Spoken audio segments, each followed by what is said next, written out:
heard any gunshots just yet. Everyone is still a complete squad here, but we do have 15 teams competing for tonight. Unlike yesterday, there were only maybe 11 teams. Yes. Yesterday, yeah, it was about 11 teams. But today we're going to get, well, at least as of now, 15 teams. Maybe later we're going to get more. Hopefully that's going to be the case, right?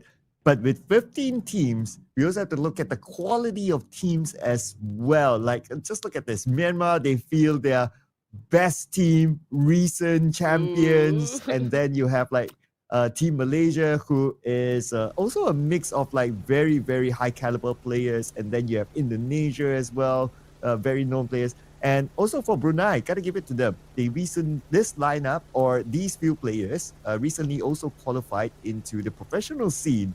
So this is a really stacked lobby that makes things really interesting to see, especially for Group B. Yep. Maybe that is why, we have a lot of viewers for today because everyone's so eager to know, like, okay, how is this roster going to do in this competition? And so far, everyone's looking at the recent champions over here. I mean, we got them representing Myanmar for this tournament, and of course, everyone is curious if they're still gonna top, this tournament. Maybe show everyone how it's done.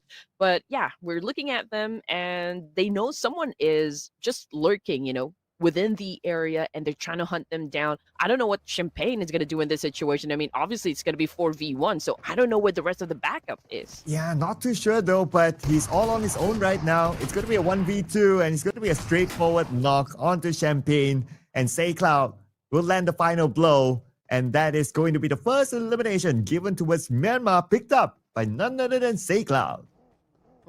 It was an obvious outcome. I mean, it was a 4v1 situation, so we're not really expecting that he'd survive that one unless he is a ninja.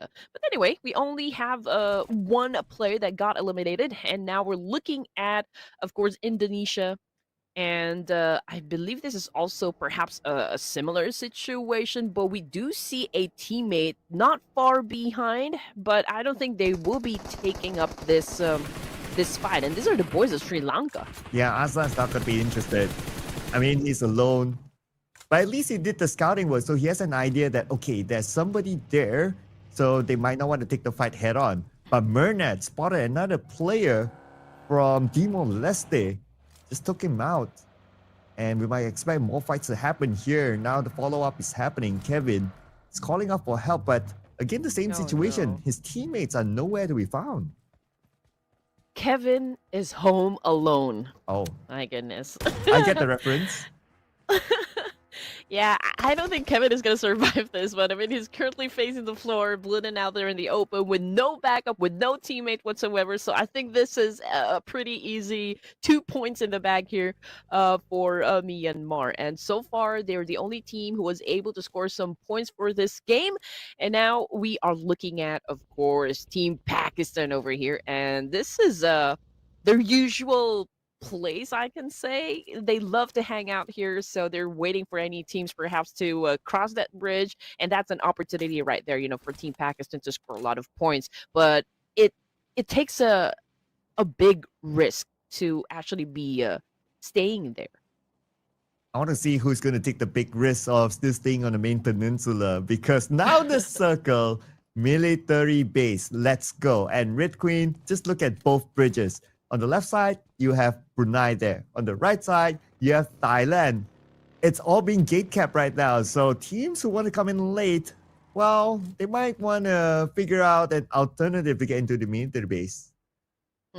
Pakistan and Thailand, they're gonna ask for any identification with them before they can even pass through the bridge. And if you don't have any identification, then oh no, I don't think it's gonna end well. For those teams that would try to cross the military to the military base here.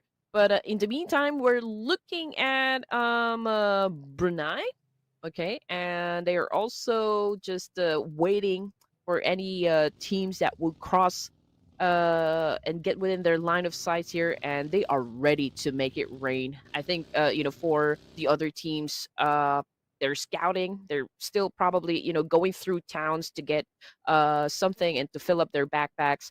But for Team Pakistan, it's all business right now. I mean, they were able to get their weapons, fill up their backpacks, and now they're just staying here, waiting for anyone that would take the bait.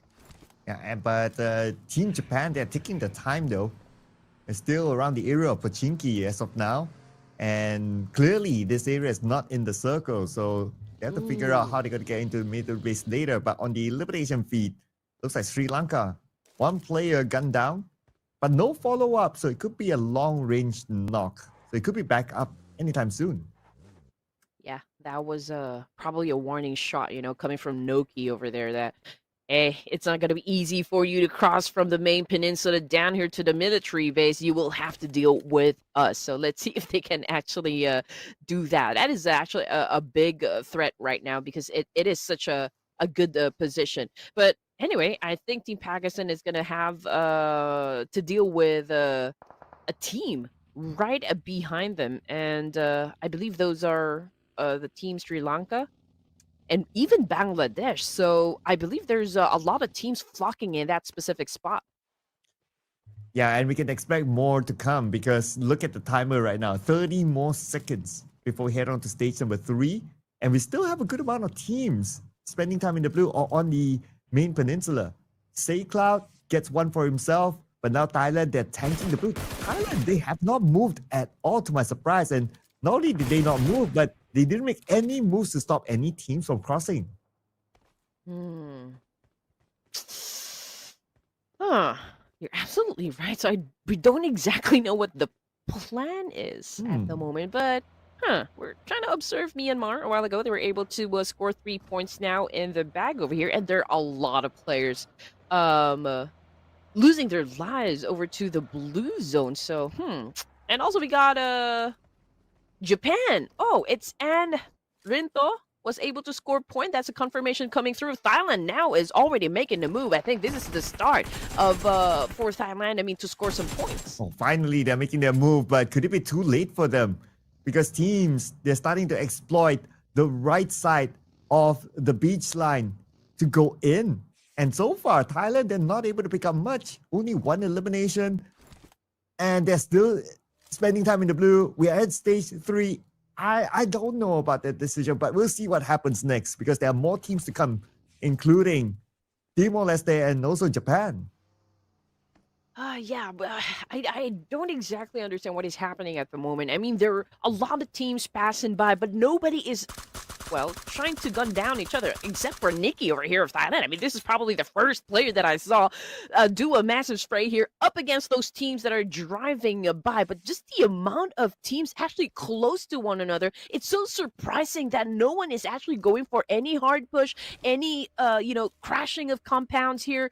So, again, we'll just have to wait and see what will happen next. And it's easy to avoid Thailand's position, right? You just need to play by the shoreline, but it won't be easy to avoid Vietnam right now. Oh, no. Tuan getting one. Kenji now down on the ground. Looks like Japan might find it difficult because of Vietnam. Hayato, what is he going to do now? He's going to turn back.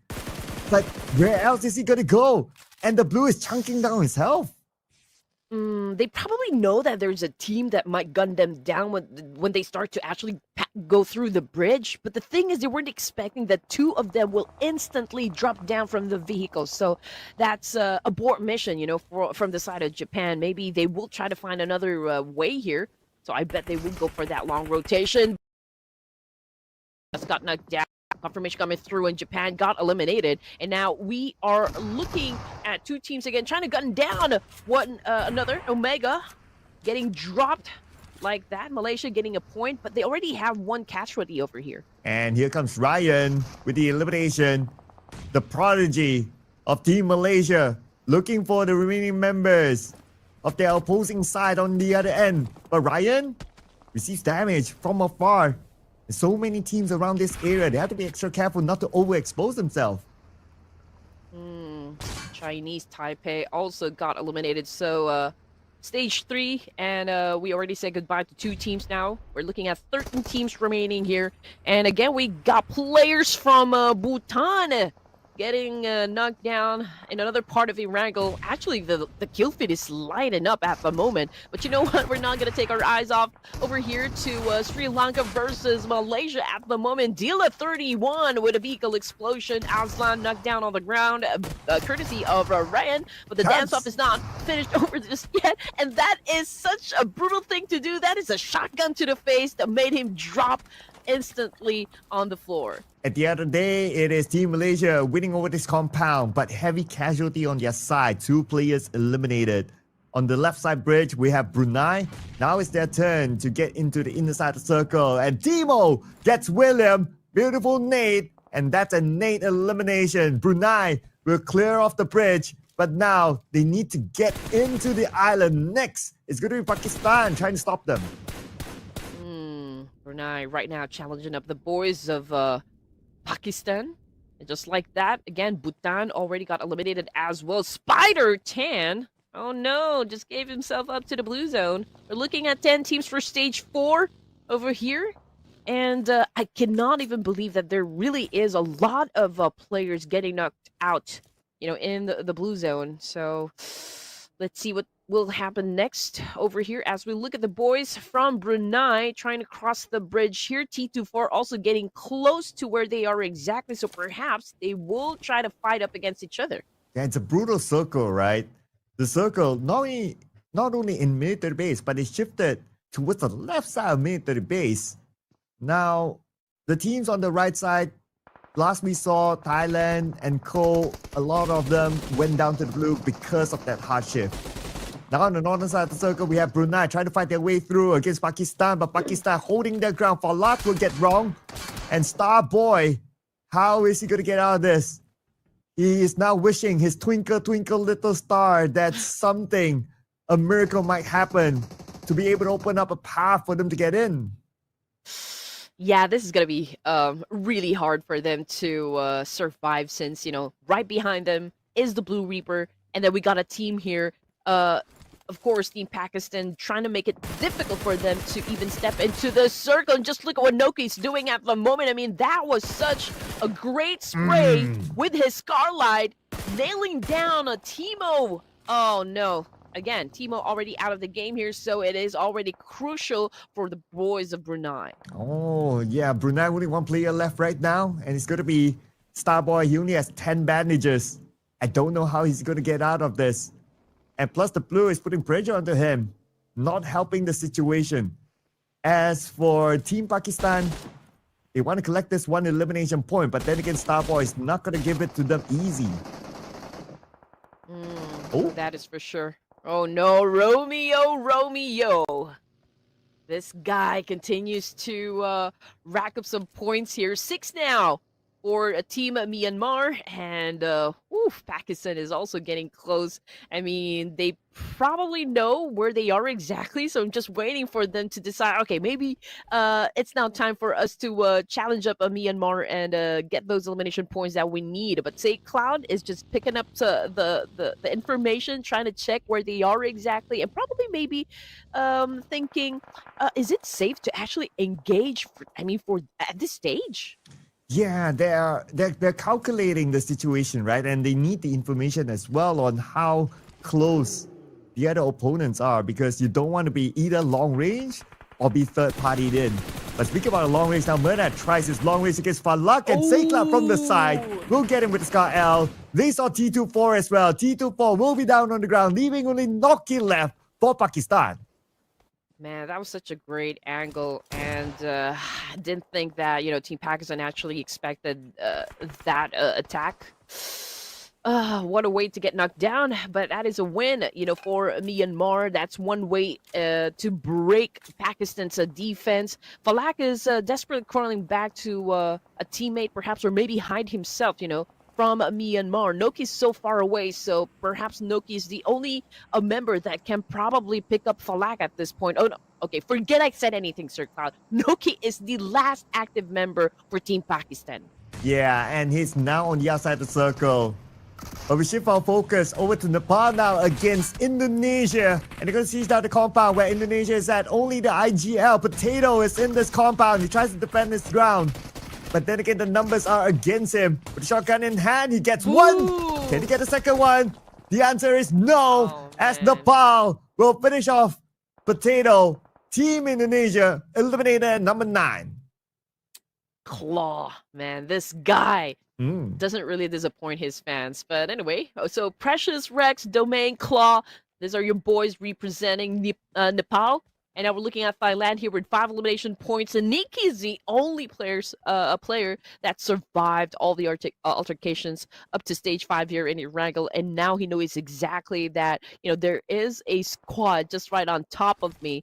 And not exactly sure what the plan will be, but I don't think facing them straight up would be the right choice in this situation. Ooh, I guess you have to go stealth mode, right? Doesn't have a choice because he's the last player left. But Romeo gets another grenade elimination, taking out the final player from Team Vietnam, and now leaving us with only 6 teams left. And it looks like Team Myanmar doing so far so good this round. Still a full squad with already 8 elimination points. Yeah. I mean, for this round, they are really the highest performing team, but again, the game is not over just yet, so let's see who's gonna top everyone for this second Erangel, who will get the chicken dinner. Nikki getting close to Nepal, not even sure if Nepal is even aware of that fact, but if Nikki could sneak an attack here, maybe throw a nade, knocking down 2 members of Nepal, maybe he will stand a chance. But then again, there are already a lot of teams surrounding him, so could be very tricky here for Nikki. It's going to be a tricky one indeed. But Team Nepal, they don't know that he's there. Somehow he managed to slide in. So it looks like the ninja work is working out for him. But the circle is not working out for Nikki. It favors Team Malaysia and Team Bangladesh at this moment. Nikki, he has to hope that the players from Team Nepal move forward so that at least he has some space to crawl in front. That is some wishful thinking. Yeah. He doesn't have any cover. He doesn't have any teammates, so it's very crucial that he take up space here. Probably that could protect him from any stray bullets. But let's see what's going to happen. Now that we're looking at Malaysia, 5 points in the bag, but 2 casualties already, so could be tough for them to score the chicken dinner. But of course, we're not discounting the fact that they could probably do that. But unfortunately, though, for Nikki, ladies and gents, the last player from Thailand already got eliminated, which brings us down to only 5 teams remaining for stage 6. Well, what's interesting is that he was actually spotted not by Nepal, by Team Myanmar. And that means Team Myanmar will collect another point. At least 9 elimination points now for Team Myanmar. But now, checking out who's in the circle. Okay, Team Malaysia, we have at the southern side Team Bangladesh. And on the north, it's going to be Team Hong Kong, China, with Myanmar coming in from the left. And here are our top 5 teams here. Lots of healthy teams, I must say, still. For stage 6, but okay, here we go. Ryan is trying to find an angle over here. He's trying to wait for that opportunity to take that player down from that window. So let's see if he can actually do that. Just checking up with Myanmar, 9 elimination points right now. Again, they have the most number of elimination points as of stage number 6. Bangladesh, they haven't bagged anything just yet, but the good thing is that they're still a complete squad here. And maybe for now, Bangladesh, since it was a strong performance in the previous round, maybe they would want to go for that double chicken dinner in the night. That's why they are this cautious. Well, let's see if any other team would deny it away from them. Right now, it's going to be Nepal heading towards Team Myanmar. And they're going to take the fight head on. Here comes Team Nepal. And here is Claw as Precious runs over Smile. Romeo goes down as well. But Myrna fires back, getting Claw instead. And now it's only 2 players left for Team Myanmar. Can they actually fight back? And they will fight back with the help of Ryan. Oh no! Oh no! This is not good for Myanmar. We already have 3 players knocked down on the ground here. Say Cloud is, of course, doing his best to pick up his teammate and to make sure that he saves everyone. But Malaysia, on the other side of town here, they're still not done with their business. Unfortunately, though, for Mernat coming up from the kill feed over here, the Blue Reaper has taken him back to the lobby, and we got Malaysia still. Unfortunately, Ryan from behind. That was such a great backstab coming from Bangladesh. And the big boy, Shamil, is on his way to pick up Ryan, the child prodigy. And they will be back up as a duo. But hang on a second, Shamil. He didn't have the time. And here comes Team Bangladesh. They want to siege down this compound. Ryan will be eliminated by Curse with the nade. And same goes for Shamil as well. But he's taken out by Monkey from Team Hong Kong, China. Top 3 teams. Here we go. Man, he waited. I mean, Ryan waited for the longest time, and he wasn't even able to pull the trigger. Oh, man, maybe he waited too long. But getting back into the competition, we got 3 teams remaining. We got Myanmar doing a massive spray up against Bangladesh, and we got the green knocked down on the ground here, and another one bites the dust, so Bangladesh not looking too hot at the moment. Oh, and for Team Myanmar, so far, they managed to collect 12 eliminations, looking to secure more and also potentially the chicken dinner. But they need to fight here. Curse is now the only one left for Team Bangladesh and is rushing into his compound. Wow! He gets one on the right side. One more to go. He needs to do the business here for his team, for his country. But no, denied away. Man, that was such a great dance-off. You have to give it to both of those players. I mean, Bangladesh did their best. That was an absolute massacre over there. 2 teams remaining, trying to get the chicken dinner here in Erangel. Who's going to be winning the fight? Is it going to be Myanmar or is it going to be Hong Kong, China? I mean, the numbers to favor Myanmar, right?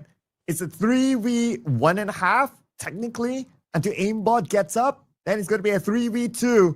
And for Team Myanmar, they know exactly where the 2 players of Hong Kong, China are at, and they will get aimbot. One more to go. The nade by Romeo, beautifully executed. And it's now time for them to land the final blow and lock in the chicken dinner for themselves. There's nothing much that Hong Kong, China can do about this one. You can try to pull off a clutch, but then again, it is Team Myanmar to bring back chicken dinner number 3. There is no stopping Myanmar from getting that winner chicken dinner. This guy's packed some heat, and now they are taking all the glory for this Erangel match. Oh man, that was a great showdown in the last few zones of that match. Oh, absolutely cinema. That's how the kids would say nowadays. And Team Myanmar not only scored the chicken dinner, but they scored a lot of eliminations to come together with it. I believe it is the most eliminations that we've got so far. The first one was Team Malaysia, 10 eliminations. Second, Team Bangladesh with 12. And Team Myanmar surely have broken the record. And they would have brought in the most points in a single round, obviously. But did they do enough to get the number 1? Well, yeah, I mean, it was a strong flex right there coming from Myanmar. But we also have to give it to the boys of Hong Kong, China. I mean, 8 elimination points before they got taken out. I think it is a solid performance as well. It's a solid number. And I mean, Hong Kong, China did their absolute best to remain competitive, but unfortunately they did not have that firepower. They did not have that number to begin with, so it was kind of a convincing win, you know, for the side of Myanmar. Now we're looking at the stats here. Got Romeo, say Cloud, most elimination points, most damage. We got a 5 and 543, I think, for the damage output. And 16 eliminations is the record so far for Group B. And if we were to break it down, Say Cloud scored 3, Romeo with 5, Smile with 5, and we have Myrna with 3. So everyone from the team contributed in this round. But interesting enough, Say Cloud, even though he managed to convert like 3 eliminations, but he only took in 63 damage. This guy was an absolute ninja. Oh, he is. No doubt about that one. And did you know that I saw a lot of most of the power rankings already, and how much these guys are actually making? And man, I just like, oh Oh man, that's big. But anyway, what's also big are these numbers we see on screen here. However, throwables used. Okay, if I'm not mistaken, and if my memory serves me right, I think it was at 182 in the previous Erangel, and now we're looking at 103. So that was a long drop right there. So I mean, I always expect this number to really go high because I would love to see how precise these guys are when it comes to throwing nades. Yeah, I know. Red Queen loves her fireworks. Yeah, I understand that. I understand. But I guess it's also dictated by the circle, right? Because it's a military-based circle. So ain't nobody got time for throwables. Everyone focus on to get into the circle instead. But these two teams, absolute focus. Number 1, number 2, respectively, Myanmar and Hong Kong, China. Myanmar with 16 eliminations, and Hong Kong, China not too bad as well, coming in with 8 eliminations. Yeah, just half of Myanmar, so it's okay. But maybe, just maybe, we can see another team do exactly like what Myanmar pulled off, for this specific match. I mean, a double-digit elimination points. Yesterday, we've had tons of that one happen. So it's no doubt that these teams can also do just that. And if you missed the whole match, where we're looking at the rankings over here, 26 points in total for a first placer. We got Hong Kong, China coming in at second place with a total of 14, and then Malaysia coming in at third with 10. So 3 teams with a double-digit finish. Yeah, and the only team without any placement points, but still on page number 1, is Team Sri Lanka. They got here by getting 2 elimination points. So at least that's something, right? It's better than going out 0. So as long as you can still get those small wins in some maps that you don't really do well, you can potentially compound into something bigger, because it's not only today, they will also have another day to play. So whatever placement that they have by the end of the day, no team can still be complacent. They still need to be consistent, and they still need to work hard. Now, flipping on to page number 2, Laos unfortunately was not in the lobby, but Chinese Taipei, they were. But too bad for them, they were the only team to not score any points in this round, despite them playing. Yeah, you're right. But I get what you mean about teams moments ago. Since the circle actually landed in the military base, they didn't really have enough time to go for a lot of loot. So that's why maybe we didn't see a lot of nades actually got thrown inside the game. But anyway, we're looking at the overall standings right now after 3 matches. 44 now for Malaysia, but that's just a 4-point lead up against Myanmar, who is currently at second place at the moment. Bangladesh still, I think they moved down 1 rank with 37 points here. Hong Kong, China coming in at 4th with 29, and Nepal is currently tied up with Pakistan. Yeah, followed by Brunei 15, Thailand 12, Vietnam 11, and Bhutan and Indonesia with 10. So far, the ones stacked up on top are the teams that have got a chicken dinner for themselves. And Team Malaysia, they scored the first chicken dinner, so they have been holding on this number 1 spot since game number 1. But of course, they are facing tight competition from Myanmar after scoring that chicken dinner with a lot of eliminations. Now they're at number 2, pushing down Team Bangladesh to number 3. So this is where the competition is starting to heat up. But on page number 2, however, Chinese Taipei, number 14, number 15, Timor-leste, 13, Sri Lanka, and 12, Japan. So too bad for Japan. They slipped out of the first page to be at number 12. Yeah. I'm actually trying to remember. So I think, teams from each groups will only have a total of 12 matches to qualify for the grand finals, if I'm not mistaken, right? Yep. So they don't exactly have that much time to even, not try to get the momentum going on for them today. I mean, imagine we only have 12 matches for them to secure a slot in the grand finals. So if they need to work, if they need to exert effort, it is now time for them to do that. Yeah, totally agree, right? We're used to seeing maybe in a finals, 18 games, but this is only 12 games. So it's way lesser from what we're used to seeing. So that means the teams will need to really tune up the gas. But anyway, ladies and gentlemen, the fight's not over yet today. We will still have more matches to come. Next is going to be Erangel. But before we head on to that, we're going to take a short break. So don't go anywhere. We'll see you guys in a bit.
Here comes Team Nepal, and here is Claw as precious, but as well. Who will go down as well? Over the fire stack, getting Claw instead, and now it's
We are back, ladies and gentlemen, for the Asia and Oceania regional qualifiers of the IESF World Esports. My name is Sir Cloud, together with the wonderful Red Queen here beside me.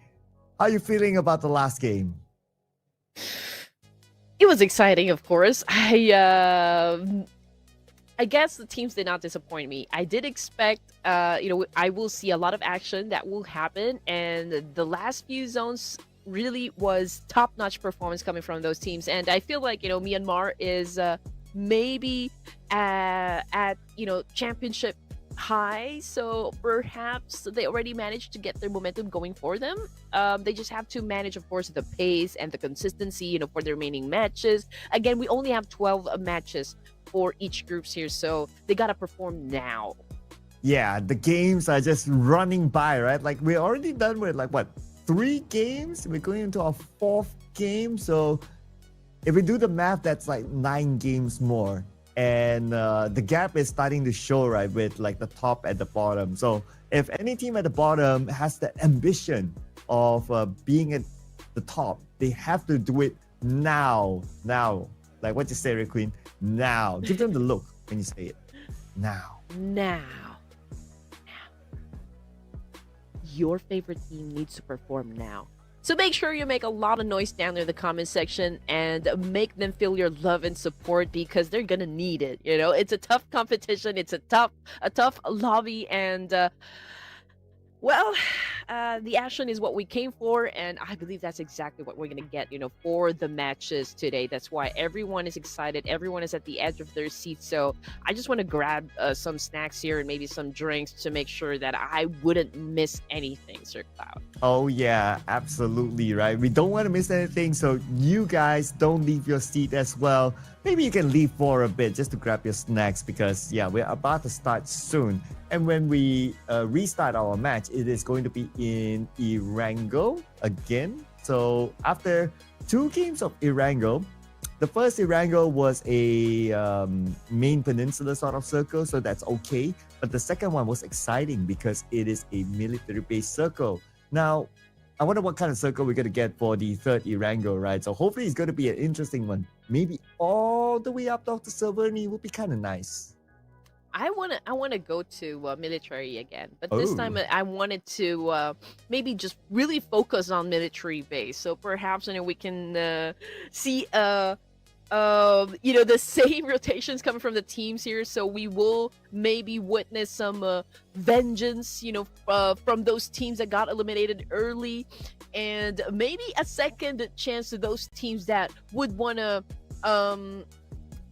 say that, okay, maybe we weren't really in the best of spots. That's why we got taken down easily. Like what happened with Japan earlier, right? They were getting ready to cross the bridge. Unfortunately, 2 of them instantly gunned down, so they aborted the mission. I think they tried to find, another way to get to the military base. Unfortunately, Team Pakistan was there to score the point and was able to do that. So Team Japan, I believe, was the first team that got eliminated in the previous Erangel. So maybe, just maybe, it could be a different story for Japan this time. Yeah, hopefully as well, right? That they can do a comeback here because, like what you said before this, like games are just scarce. Like there's so little games. There's only a total of 12 games, 12 matches to be played, and the gap is starting to show. So teams like Japan, especially those page 2 teams or even the lower page 1 teams, they really need to catch up on the points right now because right at this moment, we have our top 3 teams who are doing really well and they have scored their own respective chicken dinners. That's why they're up there. But the door is still open for any other team next to score their own chicken dinner with a good amount of eliminations, and then they can join the party as well up there. But if any of our top 3 teams from Malaysia, from Myanmar, or from Bangladesh scores the next chicken dinner, there's a chance they will create a 1 game gap. You're absolutely right, Sir Cloud. But then again, if you're already at the top, why would you let go of that momentum? Why would you let go of that lead? Okay, for Team Malaysia, it's a 4-point lead, right? Against a Myanmar. It's not that wide. I mean, a make or break situation for those teams at the top. Let's give it top 5. For those teams at the top, I believe they can either go up or be pushed down. I mean, it really depends. And since we only have like 12 matches, I think having a mistake inside the game has no place at all. Not Everything at all. needs to be perfect. Yeah, just like how Red Queen is dressing today. It's all perfect here. And she just came out of a job interview, okay? So, so don't mind her that. Don't mind her that. But Yeah. Looking away at some of the stats, right? Like overall standings from before, I'm looking actually at the potential of Hong Kong, China.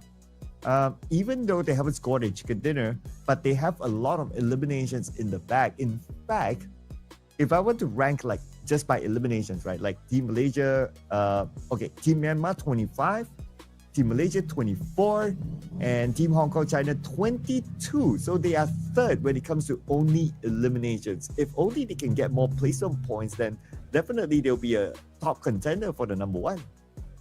If I gotta be honest, I don't think scoring a lot of chicken dinners will, really help a lot. You're saying don't score Yes. chicken dinners?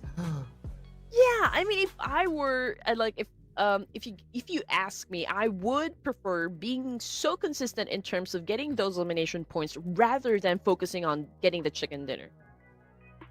Okay. Go all Yeah, in 'cause sometimes- eliminations. All right. Yes, because sometimes you can find a massive team, right? A team that's super performing at the top without even scoring a chicken dinner, but they are at the top compared to those teams that maybe a little passive on the elimination points, but they're so consistent at getting those chicken dinners, but they don't exactly climb up the ranks. So maybe those elimination points are what keeps you in the game. And getting those placement points, I think, is more of a bonus, to be honest. That makes sense as well because we don't have the smash rule here implemented. So it makes even more sense that just go for whatever points that you can get, right? And if, I can see you a going team like, is... No, like if a team is super consistent with elimination points, I think they're the biggest threat.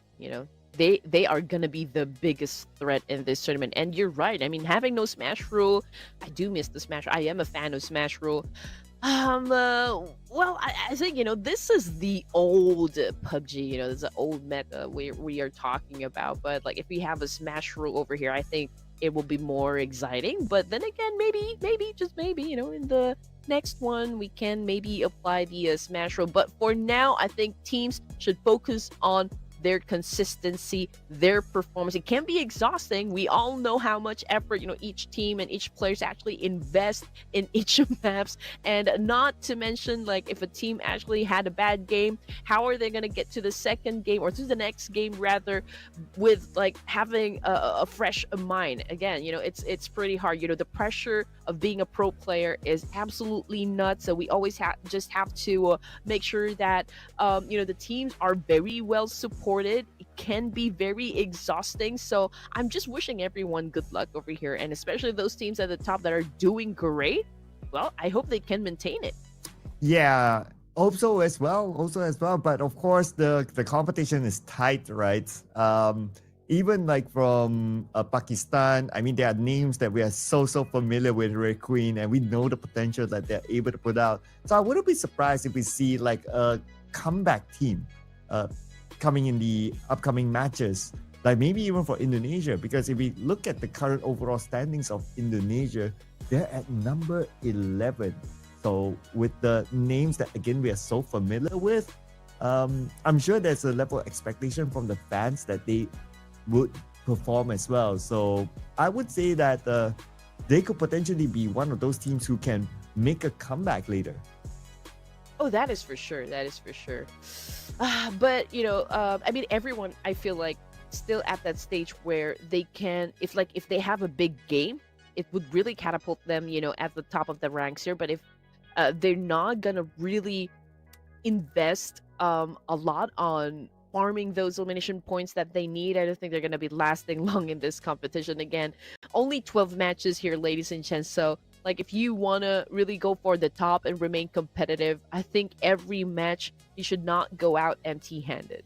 Yeah, as long as you gain something, right? Even though if it's that one round that maybe you aren't feeling yourself, and you don't really do well in terms of placements, at least you get like 5 points or 6 points, and then you'll be like, okay, let's just refocus on the next map. So that's still okay, rather than going out with a 0 and it becomes a waste of a round, right? So that's the bare minimum if you ask me a team will need to focus on, even if they're not feeling themselves. It's just get like 5 points and that's okay. And then you refocus back on the next map. Or maybe it's just that, you know what? We ain't feeling this map. Maybe Erangel ain't our map. Maybe it's Miramar that we can really claw back all those points. So as long as, again, the same theory applies.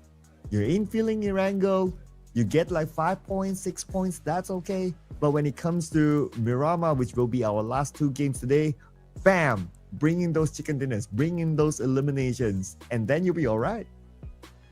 Exactly. I mean, with this kind of map sequencer, Cloud, those 3 Erangels will definitely help you climb up ranks. I mean, 3 Erangels, it means that you could replicate whatever that you did, from inside that map, or like if it didn't work out for you, I think you could pretty much, very easily change whatever it is not working, inside that game.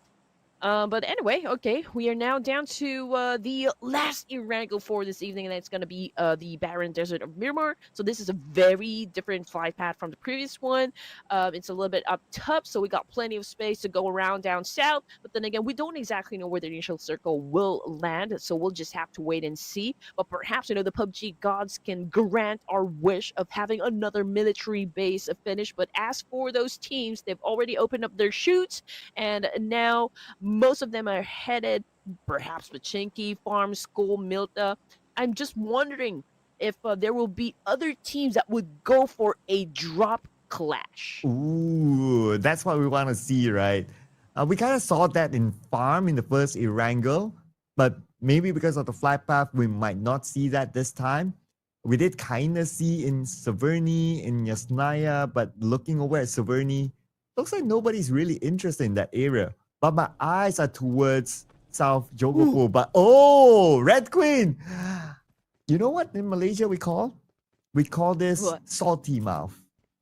It means that when you say something, it happens.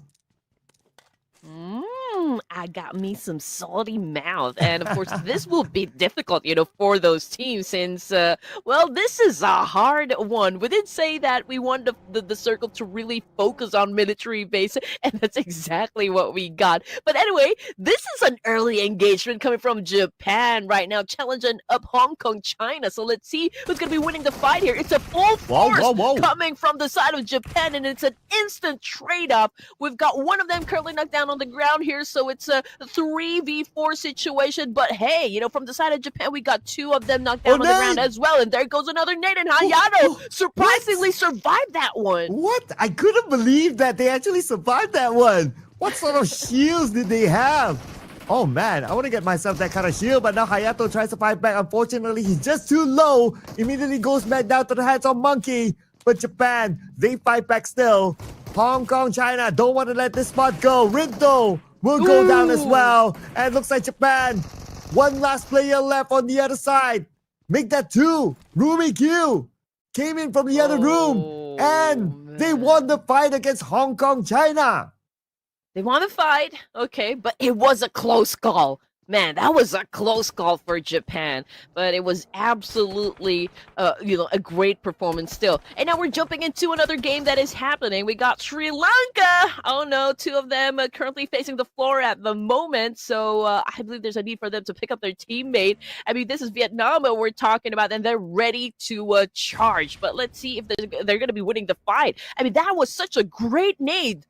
Taking down completely a player from Sri Lanka, and we've got another one coming for them, but I think this time it missed. But Sri Lanka not looking too good at the moment here, since we're only looking at Dealer 31 to be the last surviving member. I'm loving the nade so far in this round. But wait a second. Oh man, come on. That was supposed to be a 1v1 mano a mano. Why you gotta do us like that? But anyway, that was an easy 4 points in the bag here for Vietnam. I mean, it was a little bit of a struggle, but they actually emerged victorious from that fight. So great execution right there. And we got Nepal and Bhutan trying to blast each other off in another part of town here. I'm just waiting to see if we could probably witness that exchange. But I did see from the kill feed that there is one from Myanmar that got knocked down, or maybe not, but we'll just have to maybe see that later. Yeah, or maybe he has stopped. Or it could be a long range one, or maybe they just found like two players in any. Oh, we're gonna see it right now, Red Queen. You asked for it, you got it. And looks like the chase is happening now in Nepal. They're on a rampage. They just got Rage Bull and one more player, Cesar, on his way to safety. Hopefully he's able to get away. But looking at the minimap, it seems like Nepal, they're trying to chase him down. Yeah, I mean, Caesar is the only surviving member here from Bhutan. They got ambushed, and, Caesar needs to focus on longevity over here. I mean, we're talking about just stage one, and you completely lost all of your teammates. So it's absolutely, I guess, should be the mission, is to focus on getting to the latter stages of the match here. So at least you can get some points from placement. But we're looking at 13 teams here.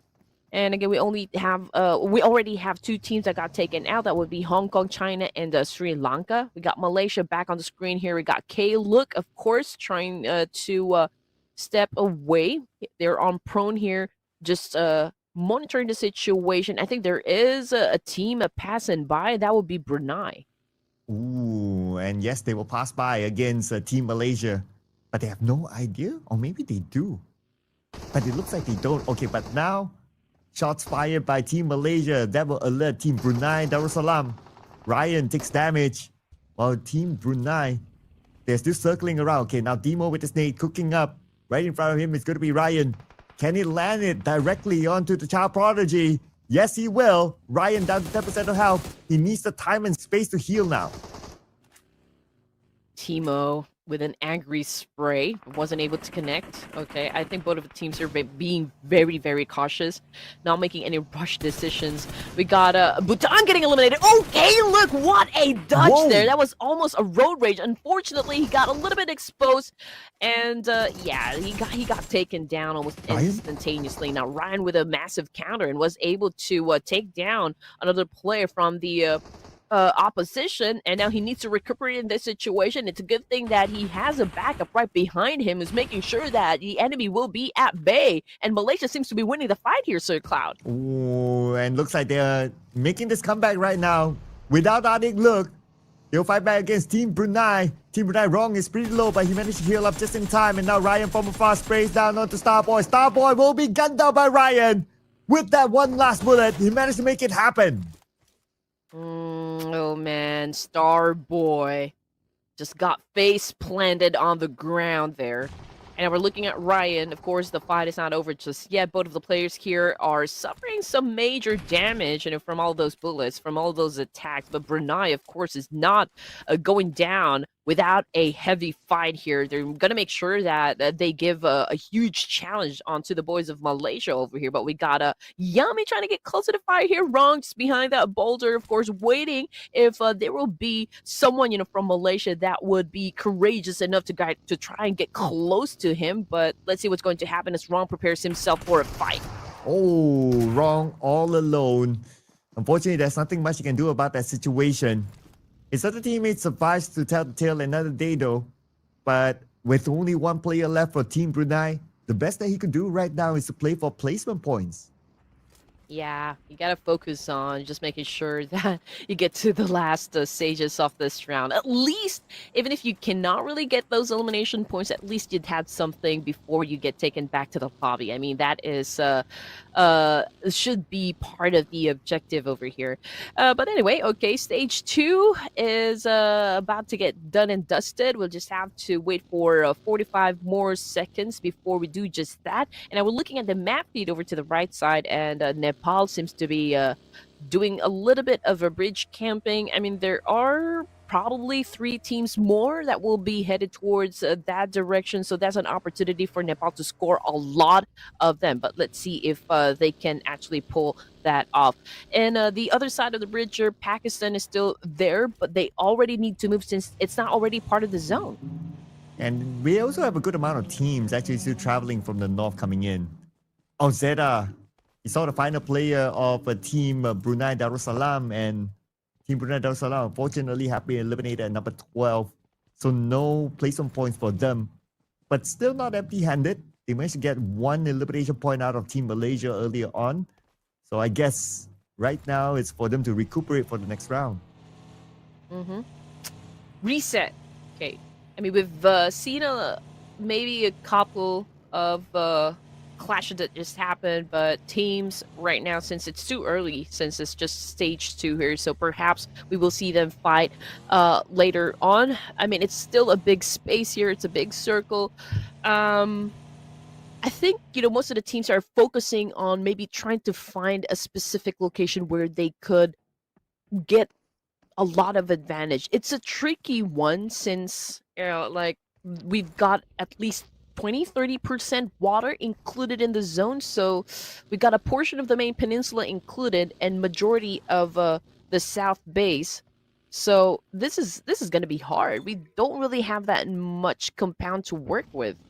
But the team that needs to travel without much compound to work with is Team Vietnam. And they seem to be heading towards the right side bridge. Mm. And last we checked, the right side bridge, the gatekeeper is Team Thailand. But the difference between them doing the gatekeeping this round as compared to the round before is that they played on the island instead on the main peninsula, which is a way better strategy if you ask me. But on Novo, a bit of an update here. Say hello to Team Bangladesh. Mm. Yeah, you're right, Circle. I think, that is still the game plan for Thailand. I mean, Nepal is over to the other side in the main peninsula. They could potentially have a fight there. I mean, with at least 3 teams. But if Nepix will survive, then they will have to deal with Thailand. But that is, of course, if Bangladesh will not decide to backstab Thailand, considering their position in Novo. So that's probably can happen. But as for Myanmar, they're already in the middle here. I can say that this is a power position because, well, they already know from which direction their enemies will be coming from. Yeah, totally agree. Myanmar, they do have the power position, the high ground around the area, so they can see rotating teams around them. But they might be challenged by Team Indonesia from the south. But we're going to focus on to Team Nepal here on screen. And Team Nepal, they're still on the main peninsula. And their objective right now is to try to stop Team Vietnam and also Team Timor-leste from coming in. But inside of Novo, Team Bangladesh, they took out a member of Team Thailand. So it looks like that plan of playing passively is not working out for Team Thailand. Japan just shut down another player from the game. And that was Emperor. Confirmation, Kenji with a kill. 11 teams still for stage number 3 here. And again, this is a hard circle, to be honest. And now, since the circle shifted a little bit towards down south once more, those teams coming from the main peninsula will then have to collide with one another. They have to deal with one another, and who will survive the clash? That is what we are about to find out. But not sure if Japan can actually survive this clash against Team Chinese Taipei. I mean, the blue is also putting pressure onto them. They don't have space to work with. So I don't know how they're going to survive that one. But Champagne just got taken out by Tuan. And that's the right side bridge fight that's happening right now. Boiti gets gunned down as well. A bit of a trade between Timor-leste as well as Vietnam happening right now. And it looks like Timor-leste just got eliminated. Oh man, Timor-leste obviously having a difficult time here to pick up the pace. Hopefully they can still do a comeback, in the remaining matches for tonight. However, Japan is also in an altercation. Same thing goes for Nepal. And now Rex currently knocked down on the ground here. What is Nepal going to do in this situation? Vietnam cooking up an aid here. Just really waiting for that opportunity to throw it up against Nepal. Rex is still knocked down on the ground, but Precious is here probably to save his teammate. But no, I think they're still trying to flush out this last surviving member from Vietnam. Yeah, it's going to be N on the second floor. But his teammate's actually on the other side. And let's see if they can actually do something about this one. Claw gets N. N on the second floor will be eliminated. The other members of Team Vietnam is on the other building. 2 players from Team Nepal currently down. The snake by Claw. It could be a big one though. Let's see if we can actually do it. But looks like he decided to go down onto the ground floor. But now here comes another nade being cooked up by Precious. Nade number 1 in. Nade number 2 launched. But none of them connected. Yeah, none of that connected at all. Boy, team, man. Hopefully, he gets a job done for Vietnam. But okay, here comes the attack now. Here comes the dance of Precious with a charge. And there you go. The nail in the coffin there with an M416. Nepal took the win. And that's Team Vietnam eliminated at number 10. And Team Nepal, they survive. But can we say the same for Team Chinese Taipei right now? Only one player left. It's going to be CCC. And look at the damage onto him. He only has this one bandage left. He's not going to make it for sure. No. Yeah, somebody call the doctor. CCC will not be making it out alive. And there you go. I think he will be denying the point. And there you go. The Blue Ripper himself collected that soul. 8 teams remaining, ladies and gents, stage 4. And now we're looking at where the teams are currently situated. Myanmar is just waiting there, for any team that would dare challenge them up for that spot. Indonesia is trying to get close, though, probably trying to take some information and like how they're going to engage into battle. Thailand is taking their time. Nepal is taking their time as well. So perhaps we will see a little bit of a cleanup happen right outside the zone between Thailand and Nepal. Just considering that, two teams need to step into the zone, but before they could even do that, maybe we will see a fight happen between these two countries. That's a possibility right now, right? Interesting enough that Team Thailand, they're still not moving away from their regular spots. They still want to be the gatekeeper, even though they don't have the circle. But to be fair to them, the circle is just next to them so they can easily move in. But they decided to wait. So they could have a chance against Team Nepal, but Precious, he took a different route by the sea. Ooh. And he was surprised by the tan from the side. They totally didn't expect that. Great off-angle takedown, I can say, coming from Nepal. That was absolute cinema for me. But I think, Thailand got caught off guard, I can say, with that play. So they're now paying for it. I mean, obviously they're a little bit disoriented because of what happened here. But again, you just have to give kudos to that shot coming from Precious. Precious. Can't do it any better than the original actor, of course. But Thailand doing slightly better than before this time. Though they don't have Spider Tan, they won't have the space to pick him up. The point will go to Team Nepal. Now they have 2 players that will need to play the rest of the round. 8 teams left, ladies and gentlemen. And from now on, teams are starting to collect placement points. But I would say if we were to revisit like which team has the power spot, it's still Team Myanmar. The circle still favors them well. Ken G, I just saw him actually deciding to get a little swim from Japan. I think he is the last member from Japan. Okay, so maybe yeah. I mean, he's probably collecting some placement points over here.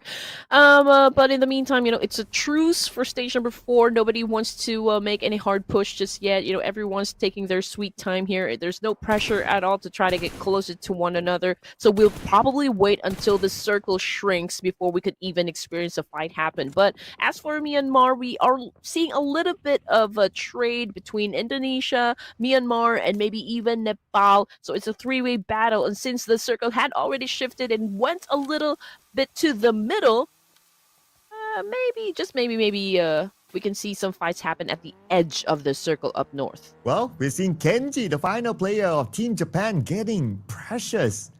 Although he is the only one player left, but he's still able to bring in 1 extra point before Shamil, the big boy, takes him out. And Team Japan happily eliminated at number 8, but still they're able to bring in 8 elimination points, which is pretty nice.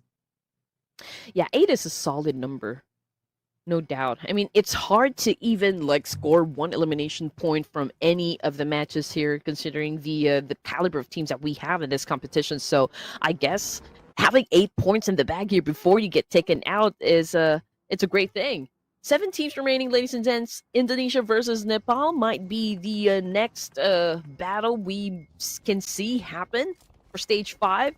But I guess both of the teams are still trying to pick up some notes, trying to still pick up some information as to where exactly they need to point their guns. Well, I'm sure they will get that information soon once the trigger has been pulled. You can see that 3 teams around the same area. We have Team Thailand, Team Nepal, and Team Indonesia. While Domain scopes down, he sees 1 player on the other side. But at the same time, he has to move because of the blue. He's not really in the circle yet, but in order for them to get in, they have to fight against Team Indonesia. But before that, Nikki sees 1. Nikki gets to be extra careful. Down to 40% of health. He needs that space to heal. Here we go. Oh man, I mean, Nepal is trying to get closer and closer and closer, but that was such a brutal shot coming from Nikki, putting down Rex, and now he's coming after Domain. Domain, just at the nick of time, was able to hide. That was a serious road rage that happened. Wow, that's an absolute strike there. I'll bring him to team up with me in a bowling match next. Beautifully executed. And now it's going to be Nikki, the final player of Team Thailand. And he has to find a way through. This nade being lobbed across. Team Nepal now in trouble because Team Indonesia is starting to make the move on the other side as well. Oh man, and this is the kind of action that we want to see all the time. And now we are looking at it. We got Thailand still doing their best to survive in this situation. Bangladesh might join into the mix as well. So this is gonna get crazy, ladies and gents. So please do not change the channel or you're gonna miss everything. Unfortunately for 30, that is again, or Shirley. Confirmation coming through, who's already out of the game here, which brings us down to Nikki as the last player representing up Thailand. And backing away from this situation, I think it's a good call because Indonesia right now taking a lot of damage from another team. Oh, and that's from Team Myanmar. Smile from the side, putting in the pain with the DBS gameplay. And now Team Indonesia only has Constant left, the final player. And Team Myanmar, they have been staying quiet for the longest time. This is the right moment for them to bring in the points for themselves. And with that nade launch across, Romeo almost got it. Second nade. This one should do it if it lands well, but a little bit too short. But still able to get Constant back on the ground. Where art thou, Romeo? Romeo, man, with a killer nade right there, getting some points done. Absolutely great for Myanmar at the moment. I mean, that's already 3 points in the bag. And again, they have another chance here to score a chicken dinner. So we'll just have to wait and see. We're already at stage 6 looking at the final 5 teams over here. Team Pakistan is still alive, but haven't bagged any points just yet. But there's still that great opportunity to do just that. It just all boils down to how great the execution will be from the remaining teams that we have for stage number 6. Oh, the circle shifted again. On the right side, those teams, they need to move in. Nikki, the final player of Team Thailand, have been eliminated by Hitman. Team Bangladesh claims elimination number 3. And Team Pakistan from the southern side, it's their turn to come into the circle. But lucky for them, they will be unchallenged as most of the teams pretty busy on the right side. Okay, Team Pakistan. And this is how, of course, you try to analyze the situation. I mean, obviously, they're just monitoring what is happening from down below here and probably already thinking, okay, how or like what is the best way to approach this situation? And as for Team Pakistan, the opportunity is now. IQQ did not waste this opening shot up against Malaysia. He was able to shut down one player, but how can you actually translate that into a full-blown elimination point? Yeah, it's going to be hard, right? Because Team Malaysia, they have a compound, so they have enough protection. So they're not able to convert that into an elimination. So they have to try again later on. But looks like IQ, if I look at the minimap, he's actually heading towards Team Malaysia. He really wants to lock in the point, but by now, Team Malaysia would have reset themselves back as a duo. Okay, here we go. Another quiet time for the final 4 teams. I'm looking at everyone, and Myanmar and Team Pakistan seems to be the only teams here that still has a complete squad. So I guess the advantage is, of course, to them. But let's see what Malaysia is going to do in this situation. Since they are at the top spot, they probably have some momentum going on for them. But then again, you know, Myanmar and Pakistan, it will be easy for them to turn the tables up against Malaysia since they do have the numbers. So a lot of ways that this exchange could end, this trades could end. But who's going to go for that zone control? Based on the position here, Sir Claude, I feel like Myanmar still has the best chance here to dominate. Yeah, either that or maybe Team Pakistan, I would say. Just look at that 2-2 split. That means they're ready for if the zone shifts towards the left or the right. So they're prepared to move fast from there. But for the other teams, well, they're more clumped up with each other. But I do like the positioning of Team Myanmar as well. They're well spread out on the northern side. They're taking as much space as possible that they can. But now it will be all dictated by where the circle will go. And it still favors Team Myanmar. Oh, man. This is going to get tricky. But you're absolutely right, Sir Cloud. Myanmar and Pakistan right now is doing everything that they could to score that chicken dinner. So the intention is there. You just know that they want to reign supreme for this round. And that 2-2 split is really working out for Team Pakistan. I mean, you just know that they're not going to go passive on this one. They're going to go aggressive with that firepower. based on the strategy right now, it only takes 2 players from Team Pakistan to handle a business here. Oh, and T24 starting it off, getting 693 down on the ground, eliminating him immediately. And now Noki needs to be extra careful. A headshot onto him, shredding himself down to 50%. The time is on their side. The blue is starting to close right now. Team Malaysia will be pressured. Ryan gets Murnat, but still they need to step out the compound. They need to step out in the open. The moment they do that, IQ is ready for it. Yeah, he was ready from way before. I mean, he's not letting his side out, up against this remaining players from Malaysia, and he's just waiting for Yami over here to step out of that house, and he will make it rain a lot of bullets, and there you go. But, we did expect that it was Noki from Team Pakistan just gonna get the point, but no, it was Myanmar. Stolen away, it seems. Team Malaysia eliminated at number 4. Now we're in our top 3 teams. And we are starting to see Bangladesh making a move as well. They only have 2 active players as of now. Only 90 Degree and Hitman here. They're trying to take point in the middle of the circle. Now they need to lock it in. But the challenge is going to be big. Here comes Team Pakistan with T24. Take it out, Hitman. Oh, what is Bangladesh going to do in this situation? I mean, obviously, they are the team that is in between Pakistan and Myanmar.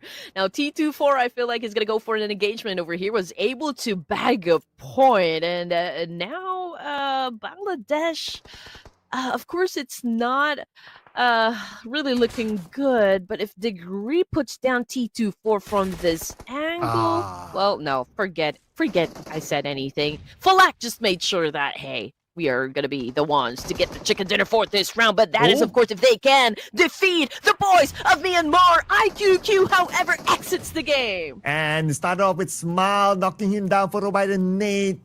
And now they are down to only 3 players. And it's going to be Team Myanmar now, still with the full squad. And now they are marching in onto the high ground. Noki will need to defend his ground against Cloud. But on the right side, Murnat is cooking up his nade. Noki has to escape, but before that, he managed to get a knockdown to Cloud.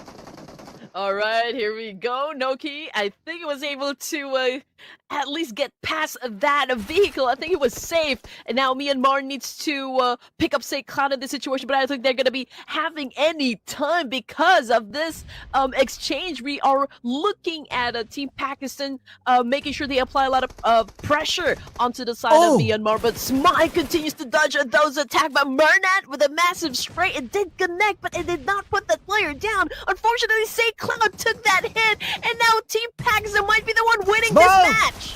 Smile comes in with a double knockdown onto Team Pakistan. But T24 fires back though. Now it's only T24 against Team Myanmar. 1v2. Romeo comes in from the side. And 2 chicken dinners for day number 1 for Team Myanmar. Man, this is making a statement over here, flexing their muscles, banging their chests like King Kongs. Myanmar absolutely beautifully dominated this match, and man, what will it take to stop Myanmar at this point? I mean, they feel the champions, so yeah, I mean, it's definitely a great performance, right? While we check out the final blow, what I love about the fight here between these 2 teams, especially the execution by Team Myanmar, is that they were on the lower ground. So geographically, they don't have the advantage. But look at Smile. He gets into the smoke, heals up, shows up with a DBS, gets a double knockdown. That double knockdown by Smile was so important for Myanmar to lock in the chicken dinner. Yeah, that paved the way for them to actually win the fight, because if we were really paying close attention to the trade-off, I mean, Team Pakistan already had that slight advantage up against Myanmar. Again, just like what you mentioned, Sir Cobb, they are the team that came from below. Pakistan had that high ground advantage, so to speak, and also, with the kind of tempo Team Pakistan was able to set with that trade-off. I mean, obviously they were winning the fight, but until Smile actually stood out, run towards Falak and Noki, and he was able to take them down at the same time. So it was, I think, that was really that paved the way for them to win the fight. And look at the stats here, right? So Romeo with 3 eliminations, Mernat with none, but of course he contributed in different ways through damage, that is. And Say Cloud with none as well, but again, different kind of contribution. But Smile, absolute MVP for me. 5 eliminations.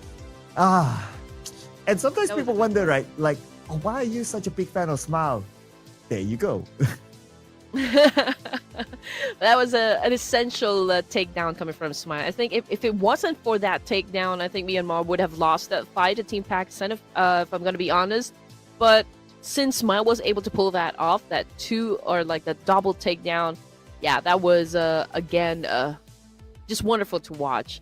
And then we were looking at the stats. Once again, ladies and gents, throwables used, okay, at least it went up just a little. 114 here, 58 total knockouts. Total of elimination is 55. Total revive is 16. But the number of airdrops that got looted from this match is a total of 3. So I guess it was there was a lot of chance for teams to level up their gears. And just like how Vietnam has leveled up as well. 8 eliminations this time, same as compared to the team that scored the chicken dinner, that is Myanmar. But when it comes to damage output, even Vietnam, slightly more than Myanmar. So it just tells me that they did a little bit more work. But of course, because Myanmar, they scored the chicken dinner, they lasted longer. So naturally, like they would see more action. So the amount of assists do favor Myanmar. But at the end of the day, it's about the eliminations that is brought in. And because of the double chicken dinner, welcome Myanmar to the number 1. I think we already called it out, Sir Cloud. You know, the moment that we said that, hey, this is a power position over here from Myanmar, they were already in the middle of the map, and you know, they already know from like which direction you know, the enemies will be coming from. So they've already anticipated. They were already was able to come up with the plan of how things are gonna get handled in those last few zones that we've experienced. And again, it was a beautiful execution, I can say, from Myanmar. At least 2 teams, Pakistan and Myanmar, ended the match here with a double-digit finish. And I can see maybe there's a team that exited the game without anything at all. So we'll just have to wait for that second page. Yeah, I guess there will be some as well. And plus, it is a brutal circle, like how you asked for, right, Queen? But looks like the teams that unfortunately not able to get anything is Timor-leste, Bhutan, Sri Lanka, and Hong Kong, China. So somebody needs to go back to the drawing board. Yeah. But we're gonna have to wait to check, of course, the overall rankings, and we're gonna be looking at those teams that we want to see kind of pop off. Again, 12 matches. It's such a short leash over here. And now we're looking at the overall rankings. Again, Myanmar at the top here with a total of 58, followed by Malaysia, and then we got a Bangladesh. So after this round, Sir Cloud, Myanmar already took the top spot from Malaysia. So they are now currently the kings of the qualifiers. Yep, but of course we still have games more to go. And Pakistan, they see that opportunity. Because of a good round as well from Pakistan, they move up to a 4th spot here.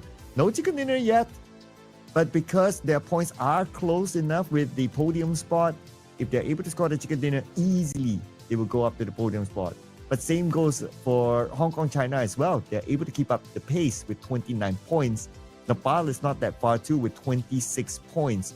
So it's still tight competition up there if you ask me. And with the amount of games still in hand, things might just change. But now flipping on to page number 2. So what? Timor-leste only 1 point. Man, to my buddy Keku, who is probably watching this from Timor-leste, do something, man. Yeah. There you go. Message Do sent. something.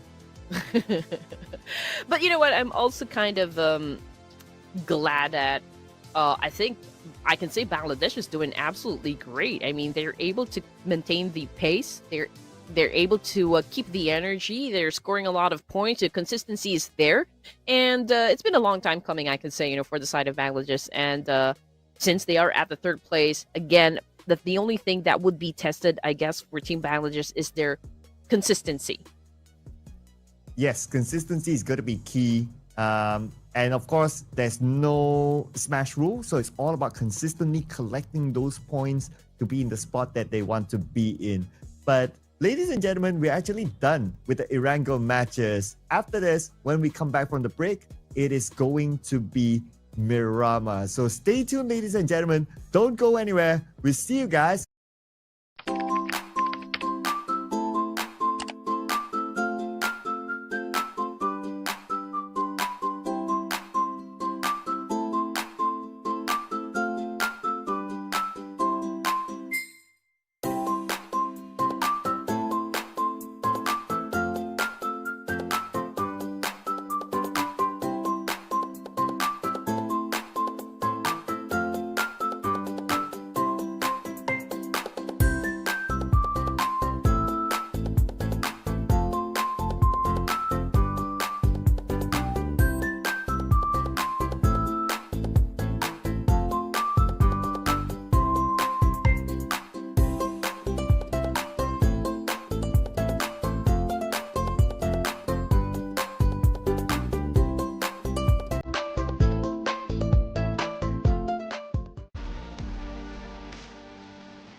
Hey guys, there is nothing lackluster based on the performances of this team, so I'm still waiting for those teams at the bottom to do something about this, tweak their strategy, and turn the aggression on full force to go for those points in the bag. But anyway, welcome back to the Iesf World Esports Championship. Again, this is the Asia and Oceania qualifiers with me, Red Queen, and Torix this time.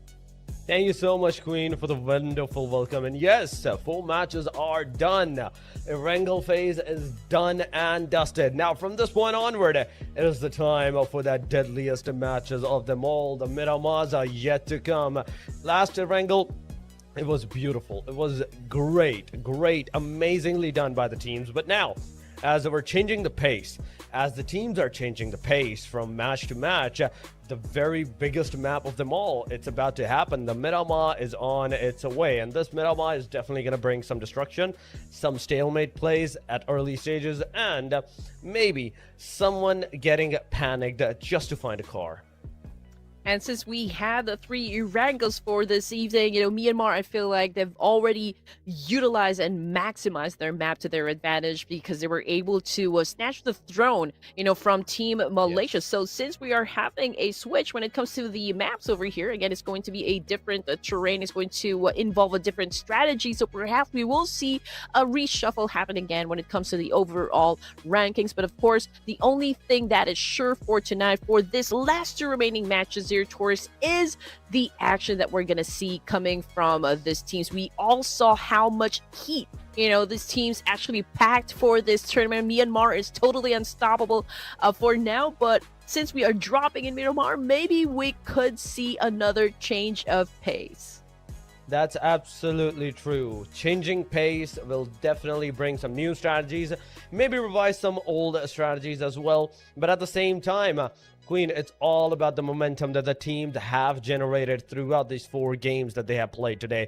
This is the Asia B that they are playing their first day whatsoever, and let me tell you, I am not disappointed with them for these matches that they have played. But ladies and gentlemen, we're not going to take too much of your time and going to take you straight into our second last match of the day. That is the Miramar. That is right now going from near the southern side, from Los Leones area, all the way up to the northwestern corner.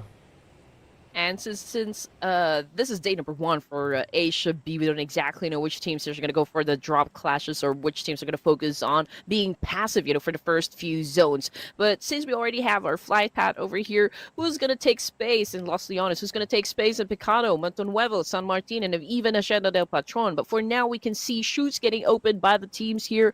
We got Bangladesh together with Sri Lanka headed towards maybe Los Leones. So you just know that this is one of the biggest areas that we have in the map, and so we could probably fit 2-3 squads here without even having an altercation, but that could be, of course, a different story for those 3 teams that are headed towards Los Leones. So maybe, just maybe, they could focus on getting the weapons and charge to go for those elimination points that they need. Again, we only have 12 matches, for each of the groups here, so time is of the essence. Time is running by. Time is definitely running by. The more the more you play bad into your games, the less chances it is for you to qualify, because only the top 3 will be going forward, and that top 3, staying into that top 3 is going to be definitely a very big hassle. Picado has already been contested by 3 different teams. We did not see anything of the sort in yesterday's matches, Queen. Today is a very, very great day, let me tell you, on all of this engagement. So far, talking about the highest ranking a player, in fact, a team, that is Myanmar with 58 points, and then the least one is the TLS, Timor-leste, with just the 1 point whatsoever. But we have that first casualty, ladies and gentlemen. Thailand is going to get that first casualty in all of this situation. Moving forward, slowly, steadily, Team BRU is going to lose another one of their players, so that's definitely off the hook. So you got to do something at this point in time. On the other side, Hong Kong, China, this team has been staying consistent, staying into the top 5, but you have to be into the top 3 by the end of your second day to be actually to move further into the next phases. That is the finals of all of this situation. Be very careful, be very, very on what you're doing, what kind of moves that you're making from this point onward. But so far, on our screen, it is Thailand. They've been doing good. They've been doing decent with 16 points, but this is the time. This is the moment where everything from this point onward is going to be tested to them. Yep, it's a 4v2 situation, so obviously Brunei's already at a deficit over here. Maybe they could turn the tides up against Thailand here, but they gotta pick their moments, their angles as well. I mean, this probably is a dynamic duo for the team here, but it could take a miracle for them to actually survive that clash. I mean, especially if you don't have the numbers. And now looking at the situation here in Pecado, this is a Mexican standoff happening at the moment. I mean, it's a 3-way battle that could happen. But nobody's making their first move just yet. Nobody's doing an open fire. Picking up their timing, which is, of course, one of the few considerations that you should have when playing this game. So let's see who's going to be making the first mistake. But this is Hong Kong, China. This is Timor-leste and Team Pakistan. And so far, Team Pakistan, probably the only team here that's a little bit scattered around Pecado. They are. They're kind of scattered, but this is not going to stop anybody else from engaging on all of these aggressions or these chances of aggressions at this point in time. We're waiting for the first initial frag to be generated in all of this fight, in the 3-way deadlock fight. We're not talking about the fight that is against the team BRU and the team Thailand. No, we're talking about this fight at Pecado, where everybody is waiting for that first initial frag, first initial knockdown to like really initialize all of those other fights. Falak is receiving a lot of damage on his side by CEST and XG.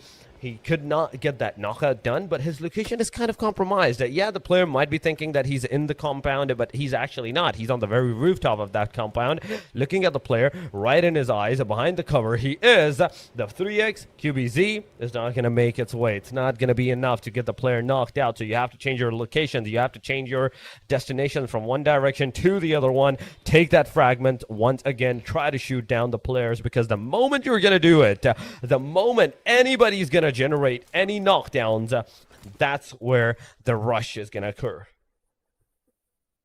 You know, Hong Kong, China, that was a little bit premature, I guess, with the open fire. And yeah, I think what happened was him just announcing where he is exactly. But coming from the kill feed, I think he was able to do it this time. Falak currently knocked down on the ground here, but considering the distance that they have, you know, translating that one into an elimination point, it could be could take a little while. So, you know, for Team Pakistan, there's absolutely time for them to pick up their teammate. So I think they're just going to be fine. And just like that, you know, IQQ served a little bit of revenge up against Hong Kong.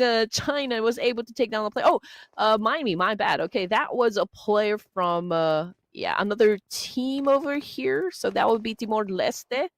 But then again, considering the amount of distance between these 3 teams, I guess all they could do is just probably inflict damage here and there. But there's not going to be a hard push just yet.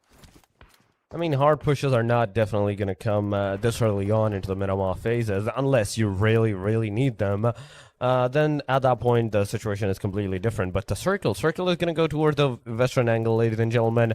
The first stage is about to close down within like the 2 minutes and 30 seconds markers. This is the first circle. This is the first stage. Let me tell you on that. And almost like 5 teams are right now outside, but Naki gets knocked out. No way. Team Pakistan receiving that damage, and Naki gets eliminated.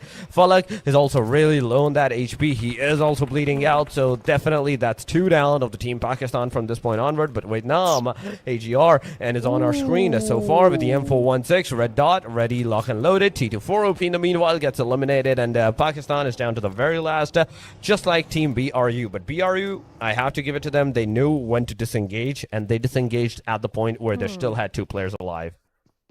Not exactly sure what happened here. I mean, the first teams that I expected they're going to have the exchange would be Hong Kong, China, and of course Timor-leste, considering the proximity they have, with each other. But Team Pakistan was way, way at the back, of Pecado. So I did not expect that a trade-off would happen between Hong Kong, China, and Team Pakistan. Let alone, Team Pakistan losing a couple of members. But anyway, we're jumping into Brunei.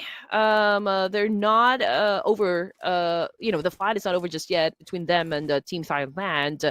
But considering their situation, of course, they will have to be very patient. They have to know when to pick that moment as to when they could go for that pre-fire. But let's see what's going to happen right now, because Vietnam is back on the screen here, and it's CCC again with a Scarlight all alone in the middle of a desert. The sprays are coming, but Taipei receiving a lot of damage on their players, and CCC7 finally gets a knockdown. This is not looking good for the Chinese Taipei. At this point in time, I think you should disengage. You should definitely disengage from the fight, but on the other side, we have also Thailand ready to take that action, and that's exactly what they're doing, but Timo actually manages to take one player down. That's a knockdown, not a confirmation. So Thailand, they will definitely have to go and secure one player on the revive. The other one should have to go for the rush into the place. Spider, T4N. He's also into the close proximity, but can he get into the fight? Really face on as Nikki gets taken down. Spider T4N, you have to do something, man. You have to go forward and you have to push on the wrong at this point in time. Otherwise, he's definitely going to secure that elimination right from your face. Say Cloud taking also some players down, but we are seeing it's a 3 versus 1 situation. 3 versus 1 fight. Now, Wrong know that at this point in time, it's a 2 versus 1 that he has to actually pull off. So he's going to jump down. He's going to change the direction. Face-to-face fight with the UMP-45. Nice. He takes another one down. Third one on his face. 8 bullets remaining into the gun. And there we have it. The player jumped. The player shot. And it's all over in a single slide of an instance.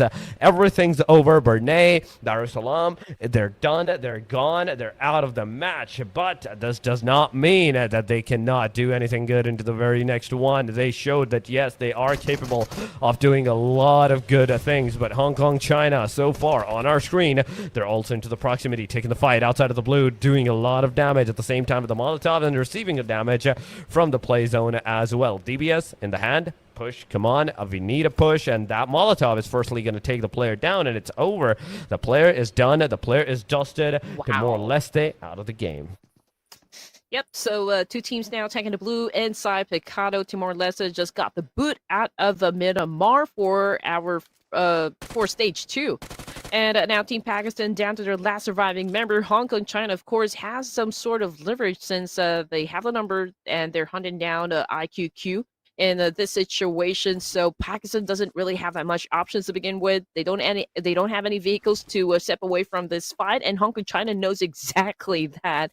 And I'm not even sure if they're going to prioritize hunting down this last remaining player, or will they just leave Picado and head on towards the safe zone, because you don't want to overextend your stay in the blue zone. It could be very dangerous for you and the rest of the team here. And looking at the situation, we got a lot of teams here flocking around south part area of the zone, so there could be a cleanup that can happen. I mean, Nepal would probably go up against Chinese Taipei, Vietnam, and even Malaysia over here. I mean, they're taking a spot down in El Pozo, and Myanmar also has the opportunity to gatekeep at least 4 teams here that will be headed towards that same direction. But in the middle, we can see players.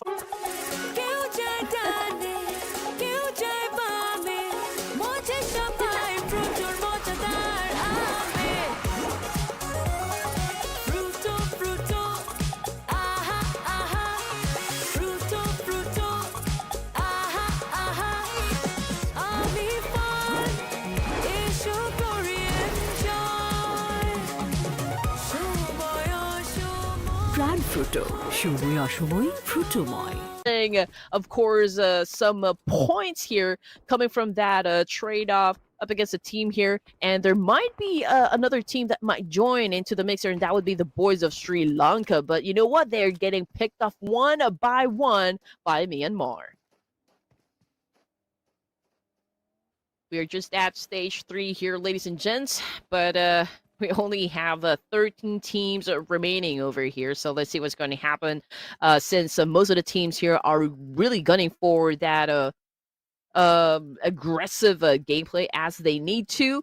In Myanmar, obviously, they have picked up the pace during those 3 Erangels that we just had, but this is going to be a different terrain, so different strategy is definitely coming into play over here.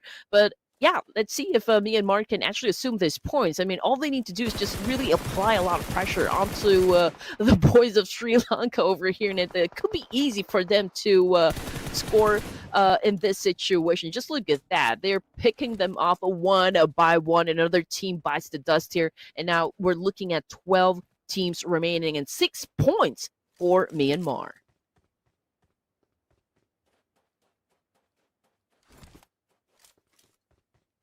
Is the 12 teams that is surviving at this point in time, 39 players remaining. But at the same time, the one great thing is the moment like the fight initiated, it actually initiated like a chain of reaction. It was a back-to-back, back and forth.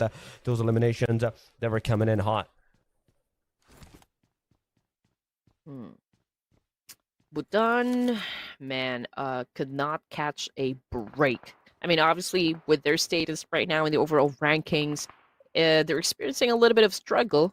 But since this is day number 1, and we only have 2 remaining matches, they could probably, you know, just talk this over, maybe discuss what went wrong, you know, from each of the maps so far, and come back even stronger, you know, for their day number 2 here for the qualifiers. Just like what my co-caster mentioned a while ago, you know, we only have the top 3 teams that will secure a slot in the grand finals coming from each group.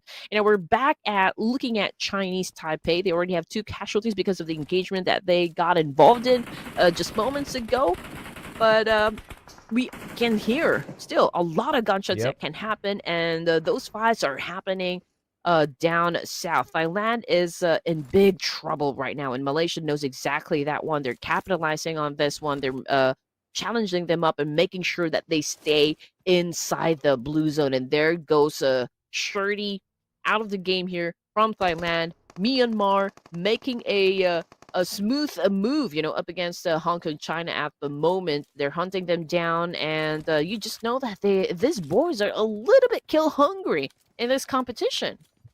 Yeah, that they are. I totally agree. On this point.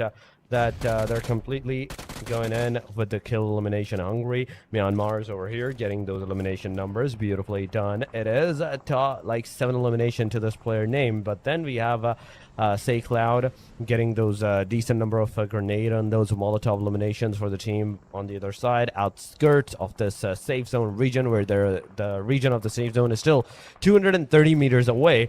From this particular location, there's 3 teams taking that aggressions upon each other. Nepal is also in the front lines of the TPE Taipei. So it's everywhere. The fight, the aggression, the engagement chances, it's actually every single where. No matter which direction you look, you will find 1 team or 2 teams close to each other's proximity. Okay, Nepal right now just doing a little bit of gatekeeping here up against Emperor. Okay, Chinese Taipei. It's going to be hard for them to step out of that compound, that is for sure. And Nepal's just really waiting for them. You know, they're being very patient and just waiting for that right opportunity to collect those points. They know they already have it in the bag. But we already have 10 teams remaining here for stage 4. Myanmar having an altercation right now up against Japan. Oh, this could be an easy 3-way battle, and Japan is getting beaten down at the moment. Kenji got shut down by Say Cloud, and as a confirmation, Rayan was able to score that point. And just look at those nades. Beautifully done by Myanmar, absolutely dictating just how strong they are in this competition. They definitely are strong. That is absolutely true. Well said. But the fact is that this Miramar is going really on the aggressive side. Like within the 17 minutes marker, we have like 5 teams completely done, completely dusted from this match. Back to the lobby that they go. And might I tell you, this is the first day, second last match. You only have 1 more match after this. to make sure that your team is actually residing within the top 10 or at least the top 5 whatsoever. So far, Malaysia on our screen, and they're kind of like on the second spot, but only 2 players remaining. This is not good because 65 to 53 points. The diversity, the difference between the points, like that is 12. And securing those 12 points in a single match, it's kind of a hassle. You have to like really pray that the top team first get eliminated early, they don't secure too much of a point, and then you start to secure too much points to like close up that gap slowly, steadily, or just take that aggression against them and just take them down. But on the other side, we have Nepal taking the fight. At the same time, Bangladesh is in a third-party scenario as they're coming in. They're making sure that even Japan, in the meanwhile, gets absolutely decimated from the back angle. Look at that. We are seeing a back-to-back fight. Vietnam versus Nepal is happening. We have like Japan in the meanwhile versus Bangladesh, and the fire, the sprays from a 6-9 actually made sure that the connection is there and the player gets absolutely eliminated. Strong performance coming from Bangladesh. They did not let go of that situation. They had the opportunity to score some points, and they went for it, no doubt. 8 teams remaining, and again, just like that, Team Japan got eliminated with all of the massive attack that came from Bangladesh, making sure that they will not be surviving that round. And as for Emperor, I did expect, for Chinese Taipei to get beaten down by Nepal, but no, it was Malaysia who took those points. But then again, current situation for Malaysia, we're down to just 2 players over here at stage 5, and it could be a little difficult for them to get the chicken dinner just because they don't have the numbers anymore. But then again, we're not exactly discounting the fact or the probability that they could close this round with a chicken dinner. But of course, that would take a lot of effort to begin with. But anyway, Myanmar back on the screen here, 8 points in the bag. Unfortunately, Smile got sent back to the lobby this time. He definitely did. He definitely did got sent back to the lobby this time around, but 23 players with 8 total teams. The mid phase, the mid region of this overall ranking, it's completely empty. Only I see a Nepal at this point in time. The bottom and the top are the only ones surviving, but Myanmar is also going to receive the damage. One of the players going to get taken down, but Myanmar is going to receive the damage on Murnet boy as well. So Murnet, be very careful on what you're going to do. But Fusker gets eliminated. Chinese Taipei is out of the match. We're down to top 7. Bhutan also down to the very last guy, and that is at this point Paytar. So Paytar, what are you doing at this point in time? The moment, the position that he has put himself into, he can get that revival on Rage Bull. Together with Rage Bull, in fact, with the 2 players remaining into the proximity, they can actually hope to at least take some players down, but not all the players down. Because the moment anybody with a full squad or even a trio is going to come into the proximity, they're absolutely going to be on the disadvantage of the manpower. They're not going to be able to maybe secure some of the eliminations. Yeah, they can take 1, maybe 2, but the third one is actually going to hurt them at the very least. This game for Bangladesh is a big opportunity for them to overtake Malaysia and Myanmar in this situation, since they still are a complete squad over here, and it's not the same story for Myanmar and Malaysia. So this could be big, for Bangladesh if they can keep their consistency and their pace from the previous rounds. Now they have the opportunity to prove just that. They could go up against Myanmar, but they need to make sure that they will be surviving the trade-off, against this top dog. There's also the exception, of course, of Bhutan also coming into play over here. So this could be easily be a 3-way battle. But you know what? Malaysia, they could join the mix. And there you go. A shot done coming from Malaysia, taking down a player from Myanmar. Those are some casualties coming around. Those are knocks, but Bangladesh Hitman is finally becoming the Hitman that he actually is. He's going to make sure that the player is down, absolutely decimated, but Say Cloud says no less. He makes sure that the player that actually got the elimination of his player, he's going to take him down as well. It's a knockdown on both sides, but only one party is going to receive that confirmation as Bangladesh goes for the rescue, and they're easily going to be able to revive their player. Back to the 4-man that they go, and aside from that, there's only Nepal and Team INA. That's like a 4-man party. That's still like a full squad. anybody else. Just look at that. It's a duo.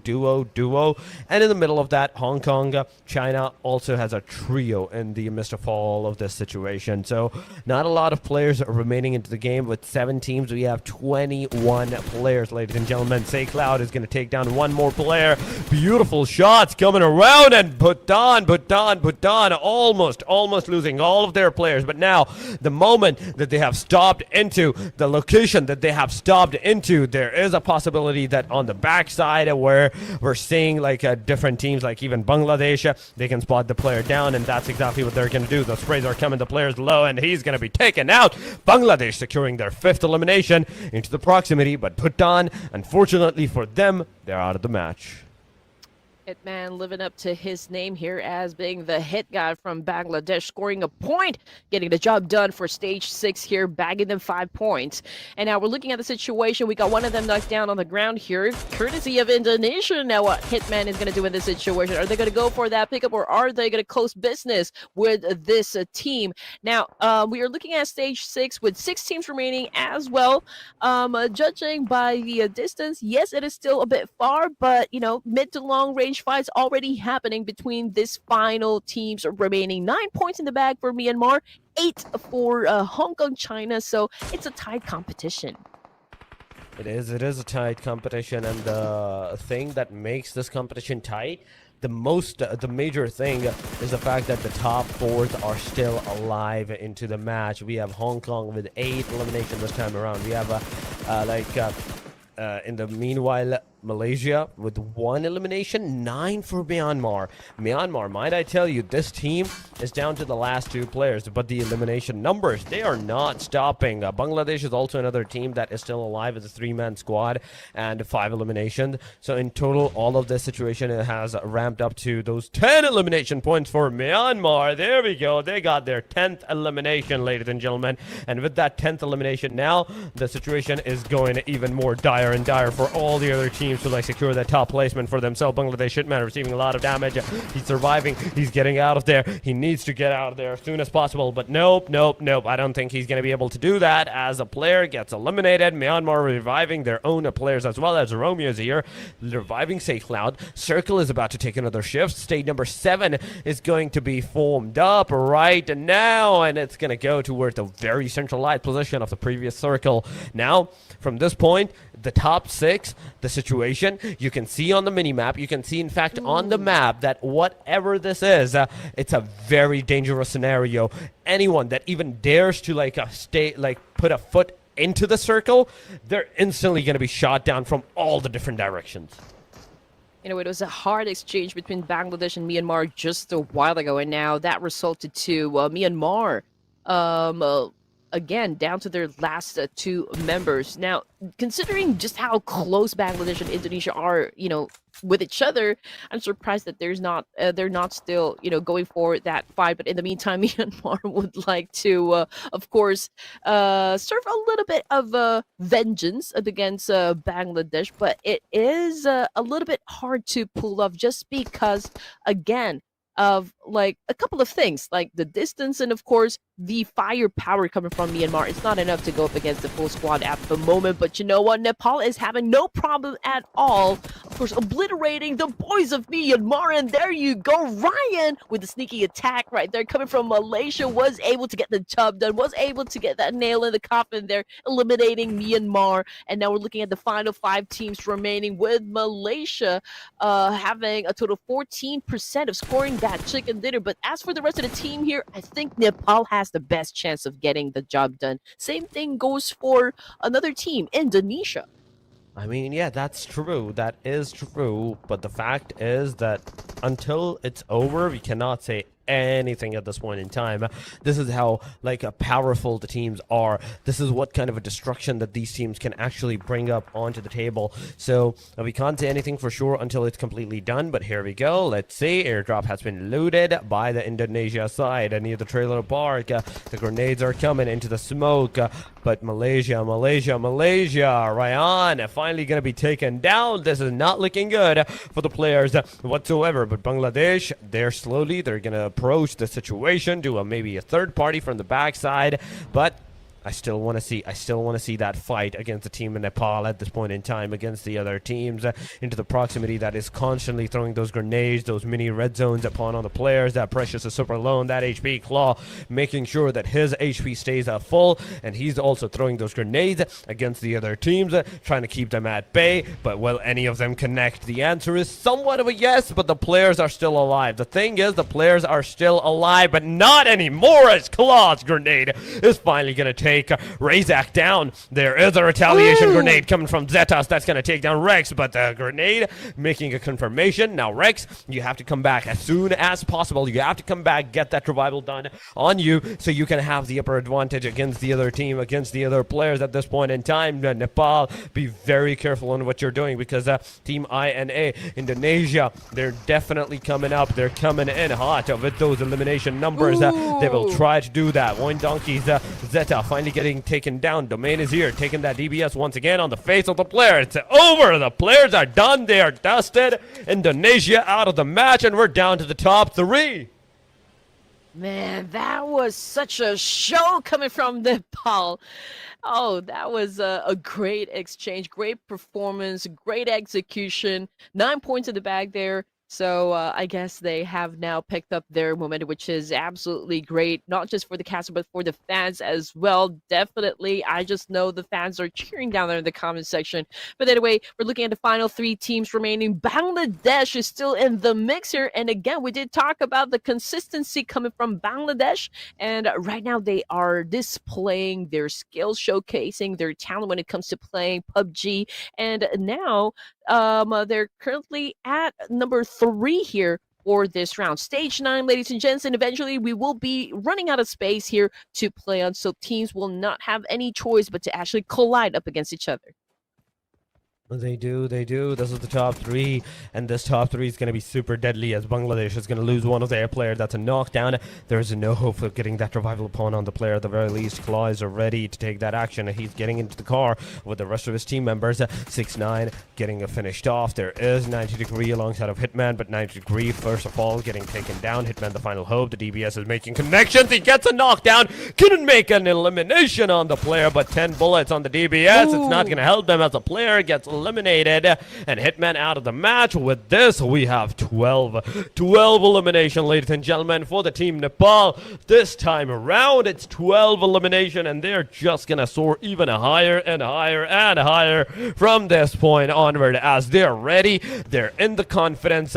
They're making sure that anybody that's coming in into their front side is absolutely getting decimated. This is a 2 versus 4. They know it's only just 2 players, and they can easily go into that direction, take that fight against them. But Hong Kong, China, 9 elimination to these teams, to these players named. The grenade is going to go. It's finally going to hit one. The second one, on the other hand, he will try desperately to survive, but I don't think there is any chance of survival. And there we go. The player gets eliminated, and it's over. Nepal securing that winner chicken dinner of the match number 5, ladies and gentlemen.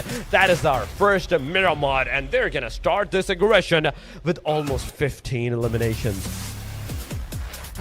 And they know this was the right time for them to actually take their aggression up a notch here. Was able to secure a lot of elimination points plus the chicken dinner. So this is like a major victory from Nepal. And judging by the way things ended, you know, from that last zone between them and Hong Kong, China, they have the numbers, they have the advantage, they got the high ground, and it was easy for them to actually bag that winner chicken dinner for match number 5 here. And again, this is already the second to the last match here for day number 1 of Asia B, and it's even going to be more interesting as we step onto the final Miramar to cap things off for day 1. Yep, that is the day number 1, match 5, the first of Miramar, ladies and gentlemen. These were the final moments where Nepal got that winner chicken dinner. 14 elimination. 14 is the lucky number for these guys.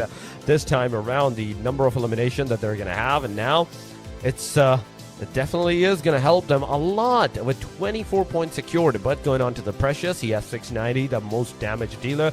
Claw with the most assist, 5. Claw is also the guy with the most elimination. That is also 5. So Precious, after that, is going to be the guy that has survived the longest with 29 minutes and 8 seconds on the clock. Going on to the stats, every single player stats, in fact, it is Claw, 5 elimination, 520 damage. We have Precious, 690 damage with 2 eliminations. Someone get my man some eliminations, man. I don't know where he is. 4 eliminations win. Yeah. Well, at least, there are a lot of teams really stepping up into when it comes to their gameplay, at least for this group. I mean, yesterday there were a couple of or like maybe several events that really happened, that really made our blood boil, or like maybe made us sit at the edge of our gaming chairs. But this, I mean, this lobby is I guess for me, super stacked, considering the caliber that we have, from like the teams. Throwable CS in the game, it's a total of 163. That is way higher compared to the 114 just in the previous round. So again, since we still have one more game to go, just maybe we could still see this number go up. Oh yes, that is absolutely true. We do have to see what's going to be the situation. But going on to the head-to-head, it is Nepal versus Myanmar. 14 elimination to 10 elimination. 1989 damage to 1362. Then we have the double assist, 15 assist to the ratio of 7 assists for Myanmar. 12 knockouts on both sides. So that's one thing. That's what we're doing. So with this, it is the head-to-head done and dusted for the match number 5. Now, ranking. Ranking is where the real diversity is going to begin, and overall ranking is where the real chaos is going to be ensued upon the teams, because it's the final match now from this point onward, and it's definitely going to be really difficult for them to like hold down that candle to the top 3. 24 points in this match for Nepal, Hong Kong, China with 15, and Myanmar with 12. Number of elimination-wise, Hong Kong, China did amazing, Myanmar did amazing. We still have Thailand doing some decent work with 6 elimination. Bangladesh having those 5 elimination is also a decent number. But Malaysia, Indonesia, Chinese Taipei, Japan, all these names with less than 5 elimination numbers. 2, 1, 1, 2. This is not good. Yes, you are surviving and you are getting those placement points, but placement points is not everything. Yes, it's a part of things, but not everything. You can't stay consistent with just the placement points. Oh, definitely. I mean, it's not going to help you really be at the podium stage here, so to speak, in any tournament, not just this one. And again, what makes a great team that could probably take on a lot of fights and get the victory is that if you carry your own weight, if you can be flexible, if you gotta be versatile in terms of how you handle each situations in each of the maps here. I think that's the way to go. And so far, Nepal has been great, from this particular round. But of course, we're going to be focusing on the data or the numbers that we can see from the overall rankings. And I believe with this performance, even if Myanmar wasn't able to score the chicken dinner this time, they are still at the top here, and Malaysia still at the second place. But hey, this is just day number 1 for Asia B here, and we just know that perhaps Malaysia is going to do something about this one and take the throne or reclaim the throne for this tournament, or at least for these qualifiers. But again, I'm very happy with the fact that Bangladesh is quite consistent right from the get-go with a total 55 points and still currently at 3rd place here. But with this massive performance coming from Nepal, they were able to skyrocket themselves onto this 4th place with a total of 50. I mean, that's true. They did like skyrocket it somewhere at the very least, but they need to do more work. More and more work is really needed. Just look at the point difference. We have like 58, 55, 50. Top 3 is very concise at this point in time. There's not a lot of points difference. But as we move to the number 4, number 5, we have 6 points of a difference. Then from that 6 point, it goes up to 14 points of a difference. That's where the real diversity is going to begin. That's where the real work is needed. And if you can't like secure those 14 points in those short of a matches, you're not going to be able to like secure a decent placement into the top 3, and you might not be able to qualify for the next phase of the games. But yes, this is the second page, ladies and gentlemen. This is the second page that we're seeing Bhutan on the number 12. Slowly, steadily, we are seeing these players that go up. And at the same time, Laos, Timor-leste. These two players. Laos, on the other hand, okay, they didn't even play a single match, but Timor-leste, they're kind of giving me the vibe of UAE at this point in time. It's 5 matches done. UAE had 3 points yesterday, right, for the Group A. Timor-leste now, today, they have 2 points after the 5 matches.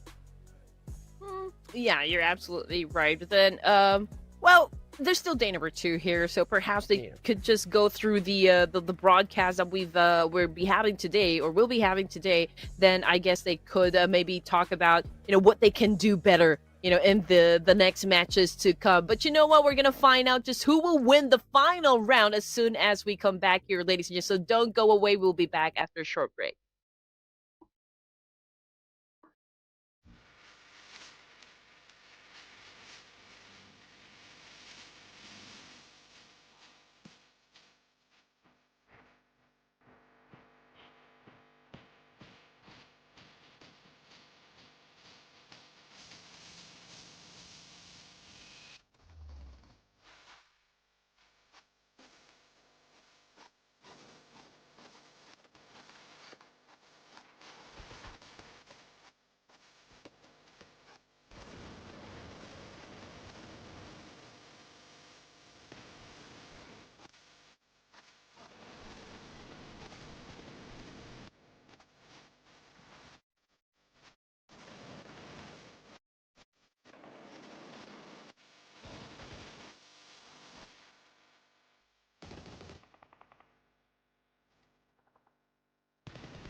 Welcome back, ladies and gentlemen. We are here after the short break with you guys. Asia and Oceania qualifies. The group number B, Asia B, is today, and they're about to play their one and final match, the last match of the day. That is going to be the match number 6 in Miramar once again. But with you guys on the caster desk, it is me, Torix, and with me once again it is the Red Queen, Andy. We have said our goodbyes for today to the Sir Cloud, and Andy's here with us for the rest of the matches, at the very least. But Andy, you have seen some of the matches, right? You saw some of the matches, and tell me about it. Tell me about it compared to yesterday's matches, the Group A. What do you feel about the Group B teams and their aggressions? Well, Nepal is definitely catching up with Myanmar, Malaysia, and Bangladesh, at the podium stage. And with this final round, I do wonder if they can keep up the same pace and consistency. I mean, they can probably pull it off, but of course, that is if the other teams would let them do just that. The firepower was amazing, no doubt. They were able to clear the way up to the final zone in the previous round. So I guess, we are expecting an ultimate showdown to happen for the final round. It's also the final chance for Malaysia today, at least for today, to reclaim their top spot. But the question is, will Myanmar let them?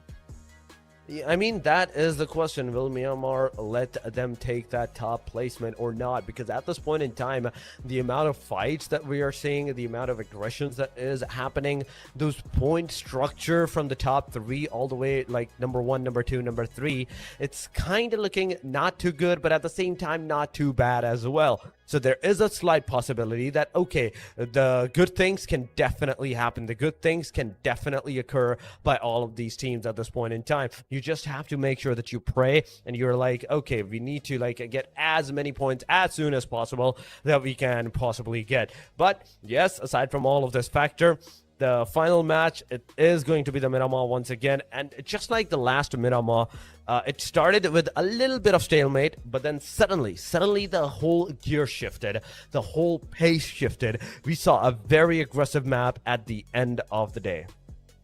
Yep, I mean, judging by how things went in the previous round, nobody is safe just yet. In the overall rankings, the gap isn't really that wide. It just yet, anybody could take the top spot, to be honest.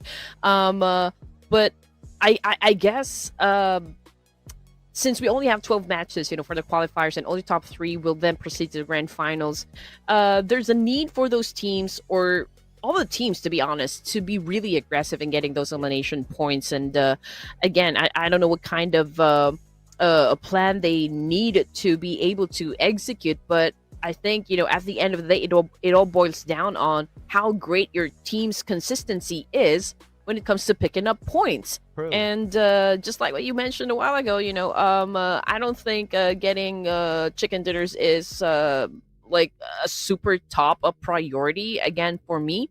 Just like what we've mentioned a while ago with Sir Cloud, the important thing is for a team to be consistent when it comes to the elimination points. I think that's the important thing that they need to do. I mean, securing the winner chicken dinner is one thing, but not everything at this point, right? So it is one thing, but not everything at this point in time. You have to make sure that somewhere in between, you're also covering up your points with those aggressions, with those elimination numbers, because it's the consistency that you want to have. It's the consistency that you really need at this point in time, and you can't have that consistency without securing those elimination points and the elimination points at the same time. You have to keep everything balanced. Everything should be balanced for the things to really work perfectly into your favor. The final match is going to bring so much chaos. I do expect that majority of the teams they might go for the aggressive stance, but not all of them is going to go. Bottom line teams, there is a must. They are a must to go for the aggression if they want to have any good chances of surviving from this point onward into the next phase, into the next day. This is their time right now from this point onward. One wrong move and everything is going to be over. But ladies and gentlemen, we're here with our final match of the day. On your screen, you can see the plane, and it's going to go kind of shifted towards the one eastern corner to the other eastern corner, top to bottom. They can they can actually be aggressive, but they cannot really be reckless. You know, they have to always really consider everything that they're going to do in every situation. You have to make a series of good decisions to be able to get to the latter stages and, also get that winner chicken dinner. And I guess, for this tournament, we don't really have that much option but to really play this one with like a champion material like kind of gameplay for this team, just to make sure that they will get through all of the obstacles from inside this tournament. And that could be hard to pull off. It really is not that easy. I mean, considering the names that we have here in this competition, the teams that we have, it's absolutely nuts. If you're not too careful and if you are going for that rush decision gameplay, it's going to be hard for your team to actually survive any battles from inside Miramar. But anyway, I think we do have a clearer picture of what is happening over to the map feed over here. So the circle just favored the northern side, but we do have a number of teams already inside, like Indonesia, Nepal, Bhutan. We also got Timor-leste into the mix over there, but I don't think a fight is going to happen just yet. Even in Los Leones, we have 2 squads in there, but since they're so far away, from each other, I don't think a fight is going to happen in there. But it could be a different story for Bangladesh since they are so close with Sri Lanka. I mean, yeah, they are close to Sri Lanka, so be very careful. These teams have to be careful at this point in time on what they have in store for us. But once again, Picado is once again contested, ladies and gentlemen. We are seeing 2 teams this time, Hong Kong, China, and the team Pakistan, right close to each other's proximity. They're just chilling. They're just waiting for the other team to make a move. But I'm really glad that there is not a third party in the proximity that can potentially harm or weaken the fight capacity of all of these teams, both of these teams, as a third party into the scenario. So a good opportunity for both of these teams to actually finally take the fight head on against each other and determine what they need to do, what they want to do from this point onward. At this point in time, I'm really seeing some of the aggressions from both of the parties. It's not just one team that's actually going on for the aggressive stance. It's both of them together. They are going for the aggression. They're approaching this fight, and we do have to see if they're going to be able to secure any kind of eliminations for themselves. IQ is over here. You can see him behind this area, behind this broken wall, just chilling. On the other side, you can see the Hong Kong China just leaving the premises of the compounds, getting out of there. And I don't know why this might be a wrong move for them. This might be a bad move from the Hong Kong China. By disengaging this fight, you're giving more of a play space to Pakistan instead of you taking that opportunity to secure the a playable zone. Well, the only difference that I can see from Picado over here is that Timor-leste is not actually part of the mix here. I mean, if you guys can remember from the previous Miramar, it was a 3-way battle that happened between Team Pakistan, Hong Kong, China, and of course Timor-leste. And now we're looking at Team Pakistan having an engagement up against Hong Kong, China, and that was a straight nade to the face there by from IQQ, or was it IQQ who took that nade? And so he's currently knocked down on the ground here. Falak is doing his best, of course, to pick up the pace here, trying to save his teammates. And that was such a great move, coming from Falak with a micro Uzi. But T24 has a chance to pick up his teammate over here. But hey, Hong Kong China is not letting that happen just yet. It's going to be a 2v1. This is going to be a standoff. Who's going to be served? Is it going to be Team Pakistan or is it going to be Hong Kong China? But 2 already knocked down for the side of Team Pakistan. Make that 3. So it's not looking too good.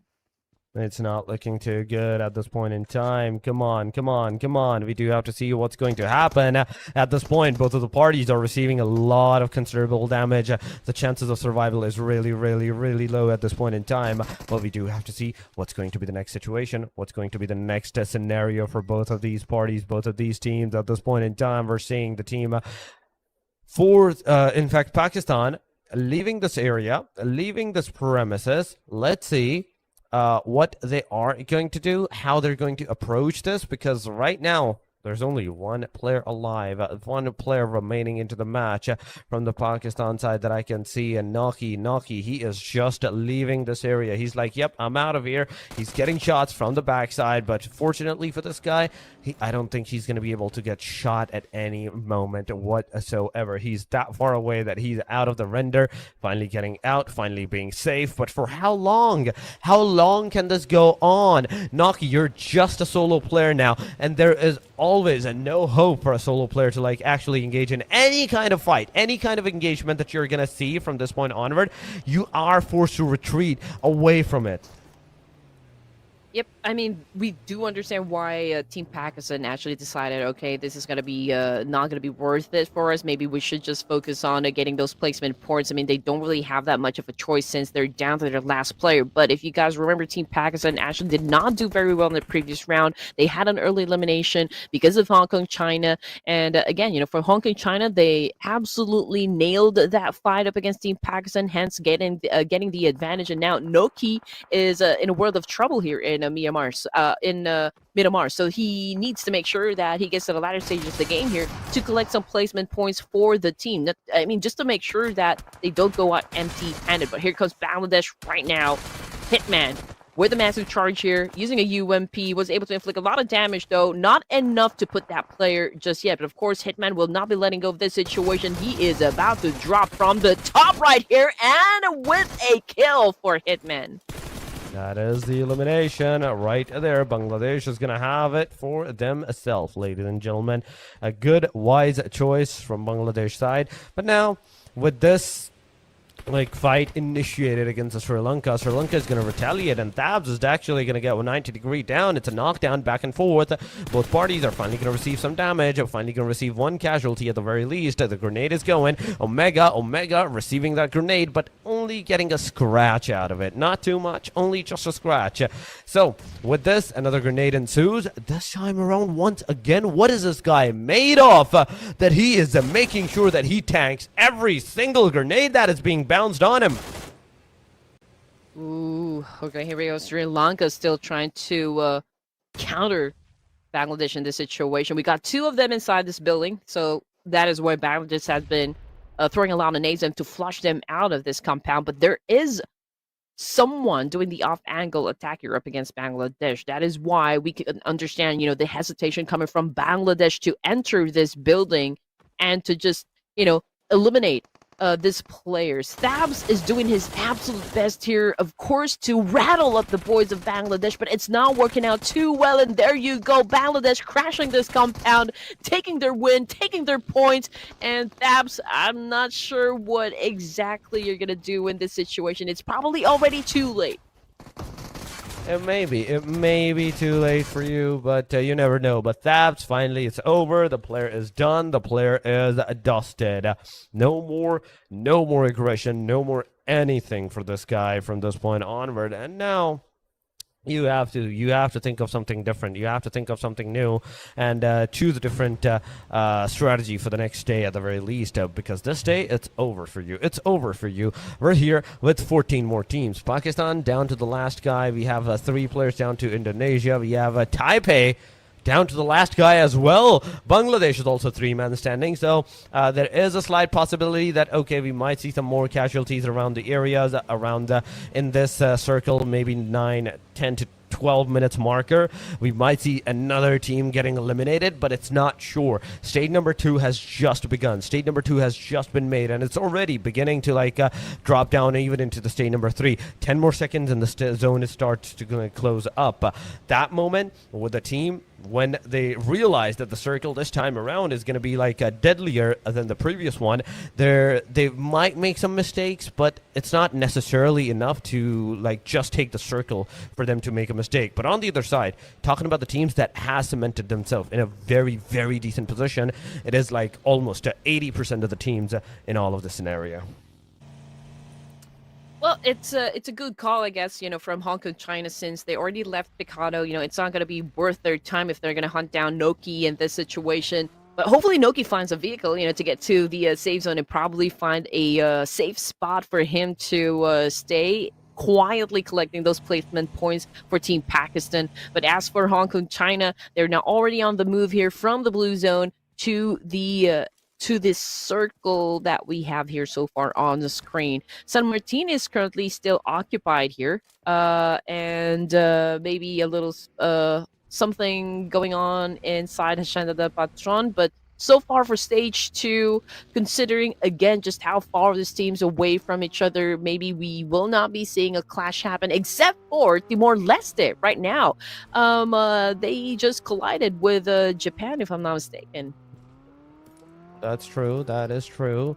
They are colliding right now. But one thing that we do have to see is how the fight is going to affect their momentum and the other team's momentum. How the other team is going to actually approach the situation for themselves. The fires are going on, the sprays are coming around, but nobody's getting that connection. Nobody's receiving that connection to get eliminated or whatsoever. So the chances of what we're seeing of all of these fights happening, it's really slim. But finally, as one of the player of Japan gets taken down, the situation is definitely going to ramp up a little bit. The players are finally going to be able to rush in and close in into the proximity to take the fight more into the close range quarters.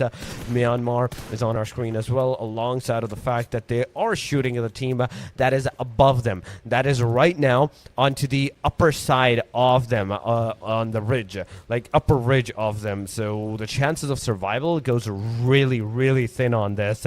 Be very careful on what you're gonna do and what you're trying to do at this point in time. One wrong move, it's all it's gonna take you, it's all it's gonna cost you to get eliminated, completely annihilated from this match.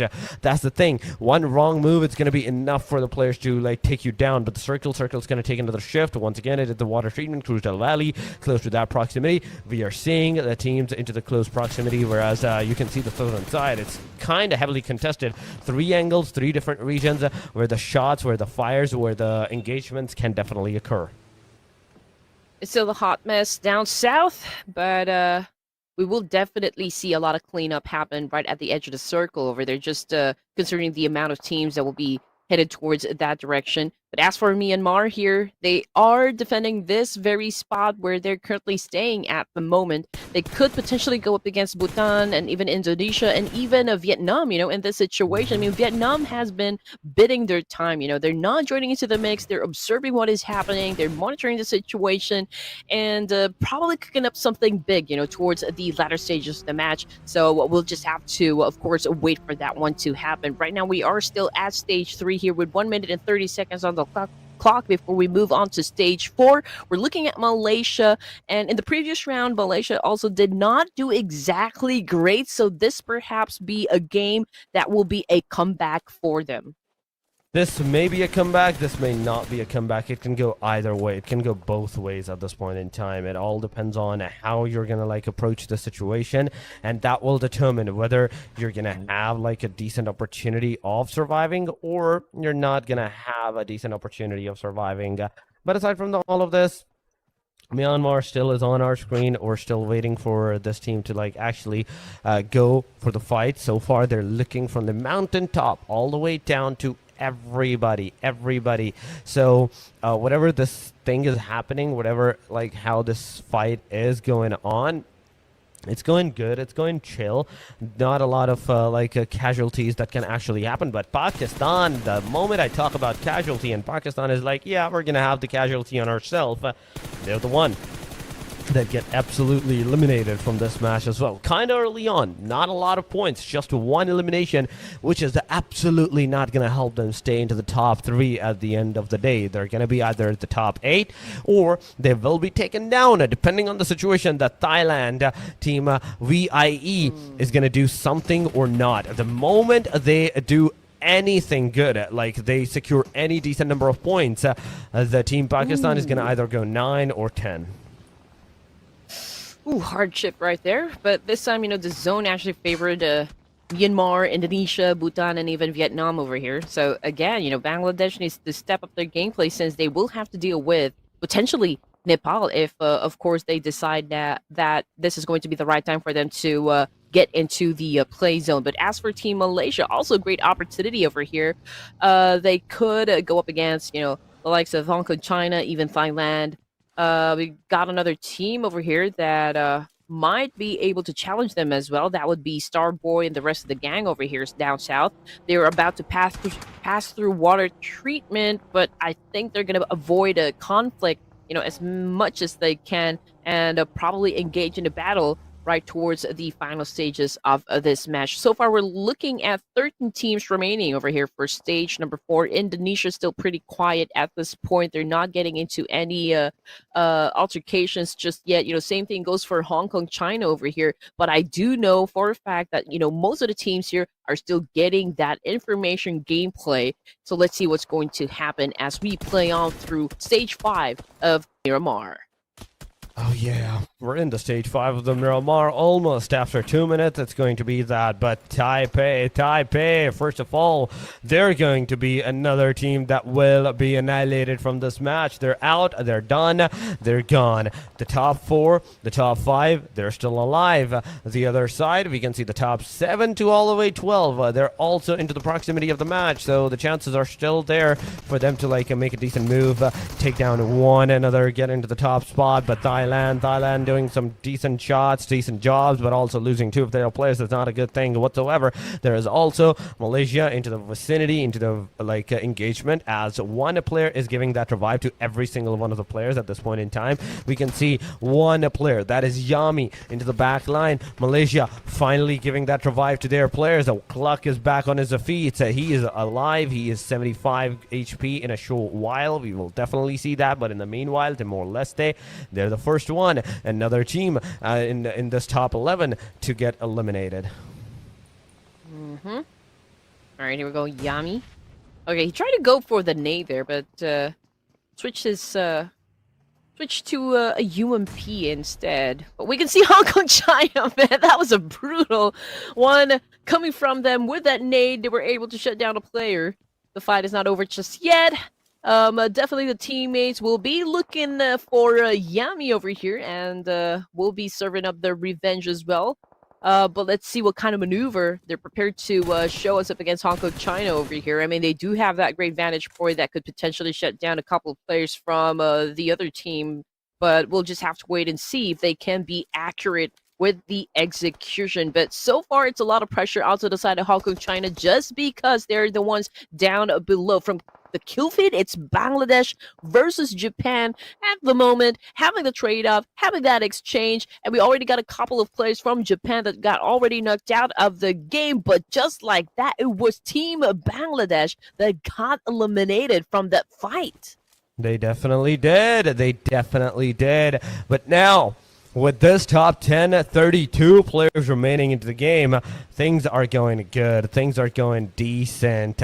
From this point onwards, somebody's finally going to go for the aggressive approaches. Some of the teams will finally go for aggression. Hong Kong, China close into the proximity. There is a close team into the region. The fight can definitely ensue, but we'll do have to see what's the first move that this team is going to do against them, and how they're going to start the engagement in all of that fight. Japan in the front line. Indonesia is trying their level best with the sprays, with the tap fires to actually find out the player. But the only thing that they're shooting right now are the cars, are the vehicles at this point in time. Indonesia, finally, after they realize that, okay, staying here is also not a good thing, why don't we just go out of here? And that's exactly what they're doing. They're getting out of here. They're making sure that they do not stay here for too long, but staying here for too long can also not only be detrimental for them, but also the other team that has heard their shots, that has heard their gunfires, they can take them down. But Japan slowly approaching the situation now, finally, without a car. The thing is, the Japan is without a car, no vehicle whatsoever. So the moment anybody from Japan, the single guy that is over there, is going to be spotted, it's going to be over. But Malaysia finally able to take down one player, instantly get traded off. That's a back-to-back on both sides. A knockdown comes into the play. The top 10 teams, they're going so good at this point in time. Nobody's giving anybody any kind of opening, and there we have it. Malaysia taking another elimination, now shooting at the smoke, trying to get some more casualties for their names. So far, 5 elimination. They want to make it 6, they want to make it 7, but the question is if they're going to be able to do that, because not only right now they're shooting at the team that is in the circle, they also have to move in the circle. Well, Malaysia definitely being aggressive at this point. Myanmar, however, it's a different story, man. They are on the passive side of things. Same thing goes for Bhutan. And this is a different kind of pace, in terms of their strategy, at least for Bhutan. Usually we see them get into an early engagement, but this time they're taking their time here. They're close to Myanmar over to the northern side of the zone. Same thing goes for Indonesia. They're really not joining any battles just yet. They're letting everyone have the exchange first. I mean, Malaysia, obviously, they do want to reclaim the throne here. That's why we understand the aggression we're seeing coming from this team here. They've already bagged 5 points, 6 points, if I'm not mistaken. Yeah, 5 points. Okay, and but the thing is, Malaysia already lost one player. So, I mean, if they do want to take the throne here, it could be hard to go up against Myanmar, since Myanmar is also quite determined, to finish at the top of this tournament, or at least this qualifiers. I mean, it all comes down to the fact that how long can you hold down one fort, one position before actually the other team can actually engage on you. The circle is about to take another shift. And this stage that is about to occur, that's going to play a very, very major role in all of this engagement. So far on the mini screen, you can see the Malaysia taking the fight head on fight is happening. The revive is nowhere to be seen. Malaysia is being pushed back by the team. Oh my god, Nepal is finally coming in hot with those casualties to their name. The throwables are coming hot. Kasim, look at that HP. He's a very low. He is a very low right now. The situation may not occur. The situation may not be in your favor, so be very careful on what you're doing at this point in time. The shots will definitely come. We are seeing the drone view on where the players are situated at. The Molotov did not made any connection. Kasim is finally back on his feet. He's using the grenades to click on the claw, but Rex is the one that's going to receive that damage from the grenade. Oh my god, that's a lot of damage. That's a lot of damage that occurred onto the player, but not enough. Still not enough to get that casualty done. We need that casualty. They need that casualty at this point in time, and not a single grenade is making those casualty on either side. Just damage. Still not enough to take anyone down at the moment, but Nepal currently backing away for the situation. Of course, just to recuperate. I mean, a lot of them are a little low on the HP here. But for Malaysia, I think they're going to keep their aggression on for them. Again, we already have one casualty for this team, so it could be a little difficult for them to push through, but they are managing it just fine. And as for Myanmar, okay, we've seen them actually abstain from all of the fights that's been happening so far, but getting knocked down, Murnat getting picked up by his teammate over here. They've already suffered one loss, so don't exactly know what happened, but it's a snooze you lose kind of thing, at this point in the competition. But 8 teams remaining for stage 6. Malaysia needs to do something here. The pressure already creeping in. They need to put down Nepal, but how can they do that if they don't really have any advantages going for their team? That's the bigger question. That is definitely the bigger question on how they're going to be able to do that if they're not having any kind of elimination numbers or some decent aggressions upon the other teams. Indonesia receiving that grenade straight up on the face. The one player is down. He is in desperate need of that rescue. He is in desperate need of that revival. But look at that. The teams are pushing on, and I love this. I love this drone view. Just look at how far we can see, how much more teams that we can actually see in all of this situation. The players are pushing finally into the area. One donkeys, Indonesia side. Let's see. They're right on the face of the players, but no casualties so far. You can see Zakaria. He got that revive. He got that 75 HP, but that Molotov is going to do a lot of damage. There is an airdrop being looted, but still, the situation of that complete annihilation of the team has yet to occur, has yet to come past onto the team. And finally, Yazax came in with that grenade, made a connection. It's a knockdown coming around. Consulate, let's see if he's going to also be able to get any kind of casualties done. The answer is yes, he does do that. He does get that casualty done, and it's all over for the players. Beautifully done, beautifully engaged, and everything came in perfect for these guys. Some decent, amazing shots, and those aggressions that they did has came finally into the play.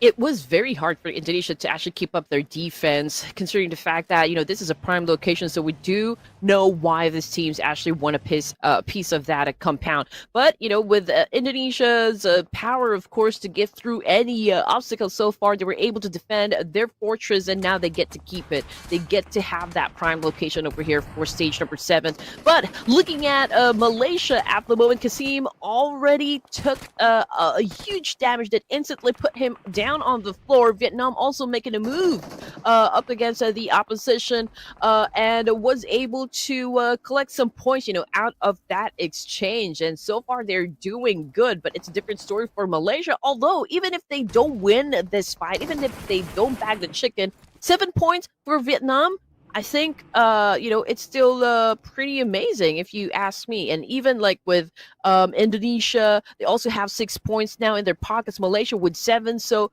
I guess everyone is doing great. That is true. That is true. Everybody is doing great right now for this point in time. But we do have to still see what the next move is going to be as Malaysia gets taken down, ladies and gentlemen. That's a elimination. That's a full completion on the team. And right with this, we are still down to the top 5. Still top 5 teams are remaining. We have Nepal, we have Vietnam, we have Indonesia, we have BRU, we have Bhutan as well. Every single one of these players, they're a hope to their own country. They're a hope to their own team members that yes, they will get that chicken dinner, but the situation is a 1 versus 2 versus 3 versus 3 versus 4. Oh, Milo got a nade to the face by Vietnam. Okay, the last surviving member. So a job well done, for the side of Vietnam. And then we're looking at final 4 teams here for stage 7, ladies and gents. And Nepix with a total of 17% of bagging that chicken dinner. And the highest among the 4, of course, will be okay. So it's Bhutan. Okay, they haven't scored any points just yet. So maybe if they can get the chicken dinner, that's an automatic 10 points. But they will have to defeat, of course, Nepal, Vietnam, and Indonesia for that one, who is currently pretty hot. At the moment, stage 8, we only have 1 more stage before we close this thing down. Indonesia doing great, with all of the knockouts that they're doing so far here. But one of them is already on bended knees, which is absolutely not going to do them good. That's true. That is true. It is the top 4, ladies and gentlemen, from this point onward. Any wrong move will instantly mean your disqualification from this match at the very least. You will not be playing anymore. You will not be securing any more points from this match if you make even a single slight mistake at this point in time. But Bhutan shooting of the players, finally giving out their location. They're also going to have that airdrop to their name that will help them a little bit with the level 3 arsenals, level 3 vest, helmet, and the backpack. But backpack, I don't think you need that anymore. You're done with your loot, and right now you're utilizing your loot. Indonesia has also 1 player down, so Zeta needs to get that revive ASAP. The circle is also closing in. The state number 8 is closing in, ladies and gentlemen. This is not looking good. This is not looking good for so many of the teams at this point in time. We can see that engagement. We can see this whole match ended within this 1 minute. At this point, players are closing in. The grenades are going, but not making any connections. No connections are happening. The players are still alive. We can see Indonesia over here, but Consulate, he got his player eliminated right on his face, and that potentially has provided his location to the other enemies as well, to the other players as well. Yes, he is still alive because of the fact that he is prone down. He is behind that small ridge of a cover. The moment he's going to get up, the moment he's going to, even on the crouch section, on the crouch position, he's absolutely going to be decimated from all the different directions. Oh, this is a great thing from Bhutan. They managed 2 teams here while they're actually gunning for them. And Nepal right now, it's just really paying for that mistake that they did. It wasn't a very good position at all. It was a vulnerable spot in Vietnam with the late gameplay. Oh man, beautifully done by Vietnam. The way that they eliminated Bhutan, they definitely took the time there. Really gave their patience and just really waited for everyone to give damage up against each other. And just the right timing, for Vietnam, just stepped in and get that chicken dinner. So it's a convincing win for Vietnam. That is a convincing win for the Vietnam, but my question still remains over here. There is one question that still lingers in my mind, that how many eliminations that the other teams have managed to secure. How much of a points difference are we seeing in this final match? At the very least, the match ranking. What kind of a point structure we are going to see at this point, because this is going to be huge. Either this is gonna bring down so many teams on those bigger point structure down to 3-4 points of a difference, or it's gonna increase it even more to maybe 8, maybe 10, even 12 points. But this was the final moment, ladies and gentlemen. We have 12 eliminations for the side of Vietnam. 22 points that they are going to have in this match at the very least. Going on to the individual stats, where everyone's gonna have their chance of securing that top elimination or the assist number. It is Max LV, AGRXN. We have Max LV once again with the most elimination and the most damage, and RXN, he has the most assist with the most survival time. Absolutely right. But anyway, okay, so next up we are looking at the winner stats here coming from Vietnam.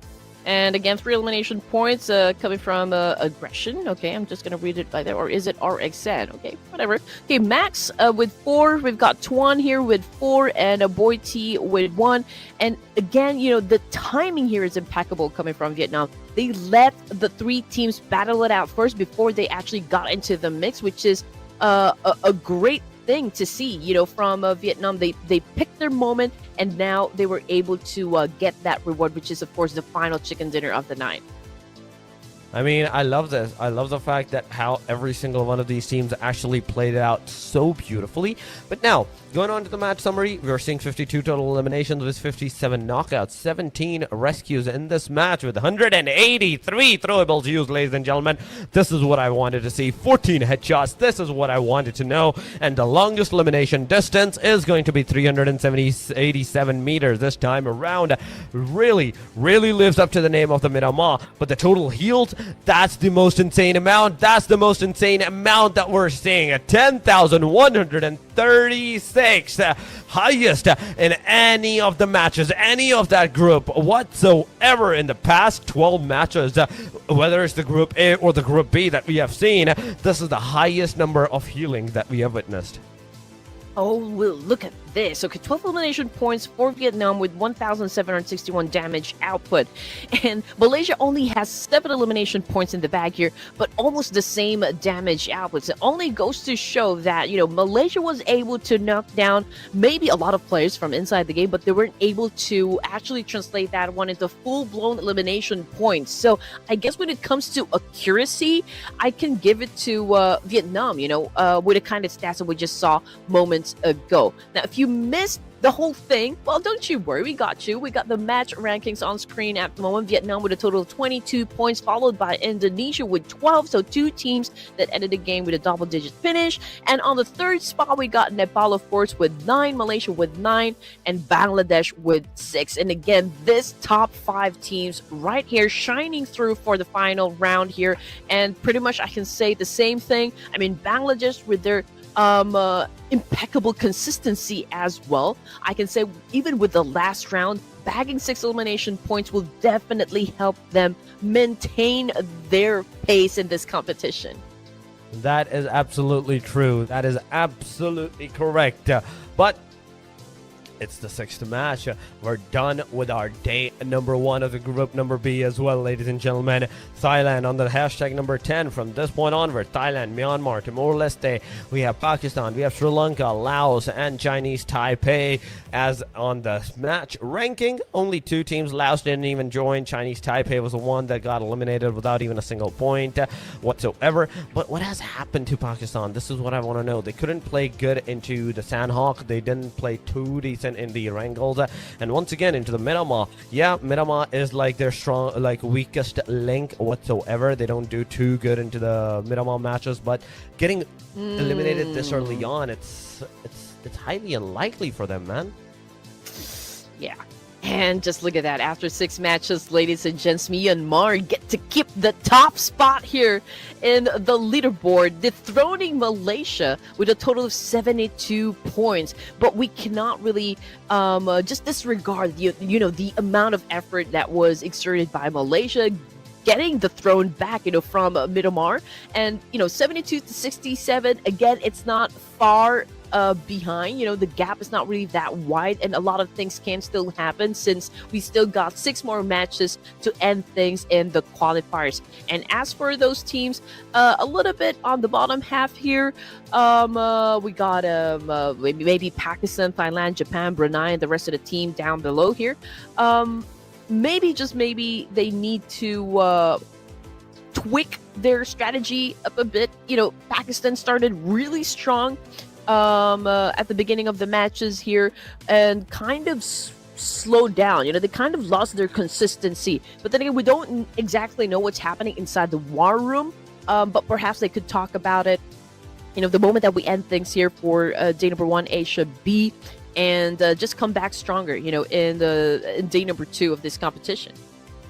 I mean, that's true. They have to go back to the drawing board to figure some things out at the very least, because right now, from this point onward,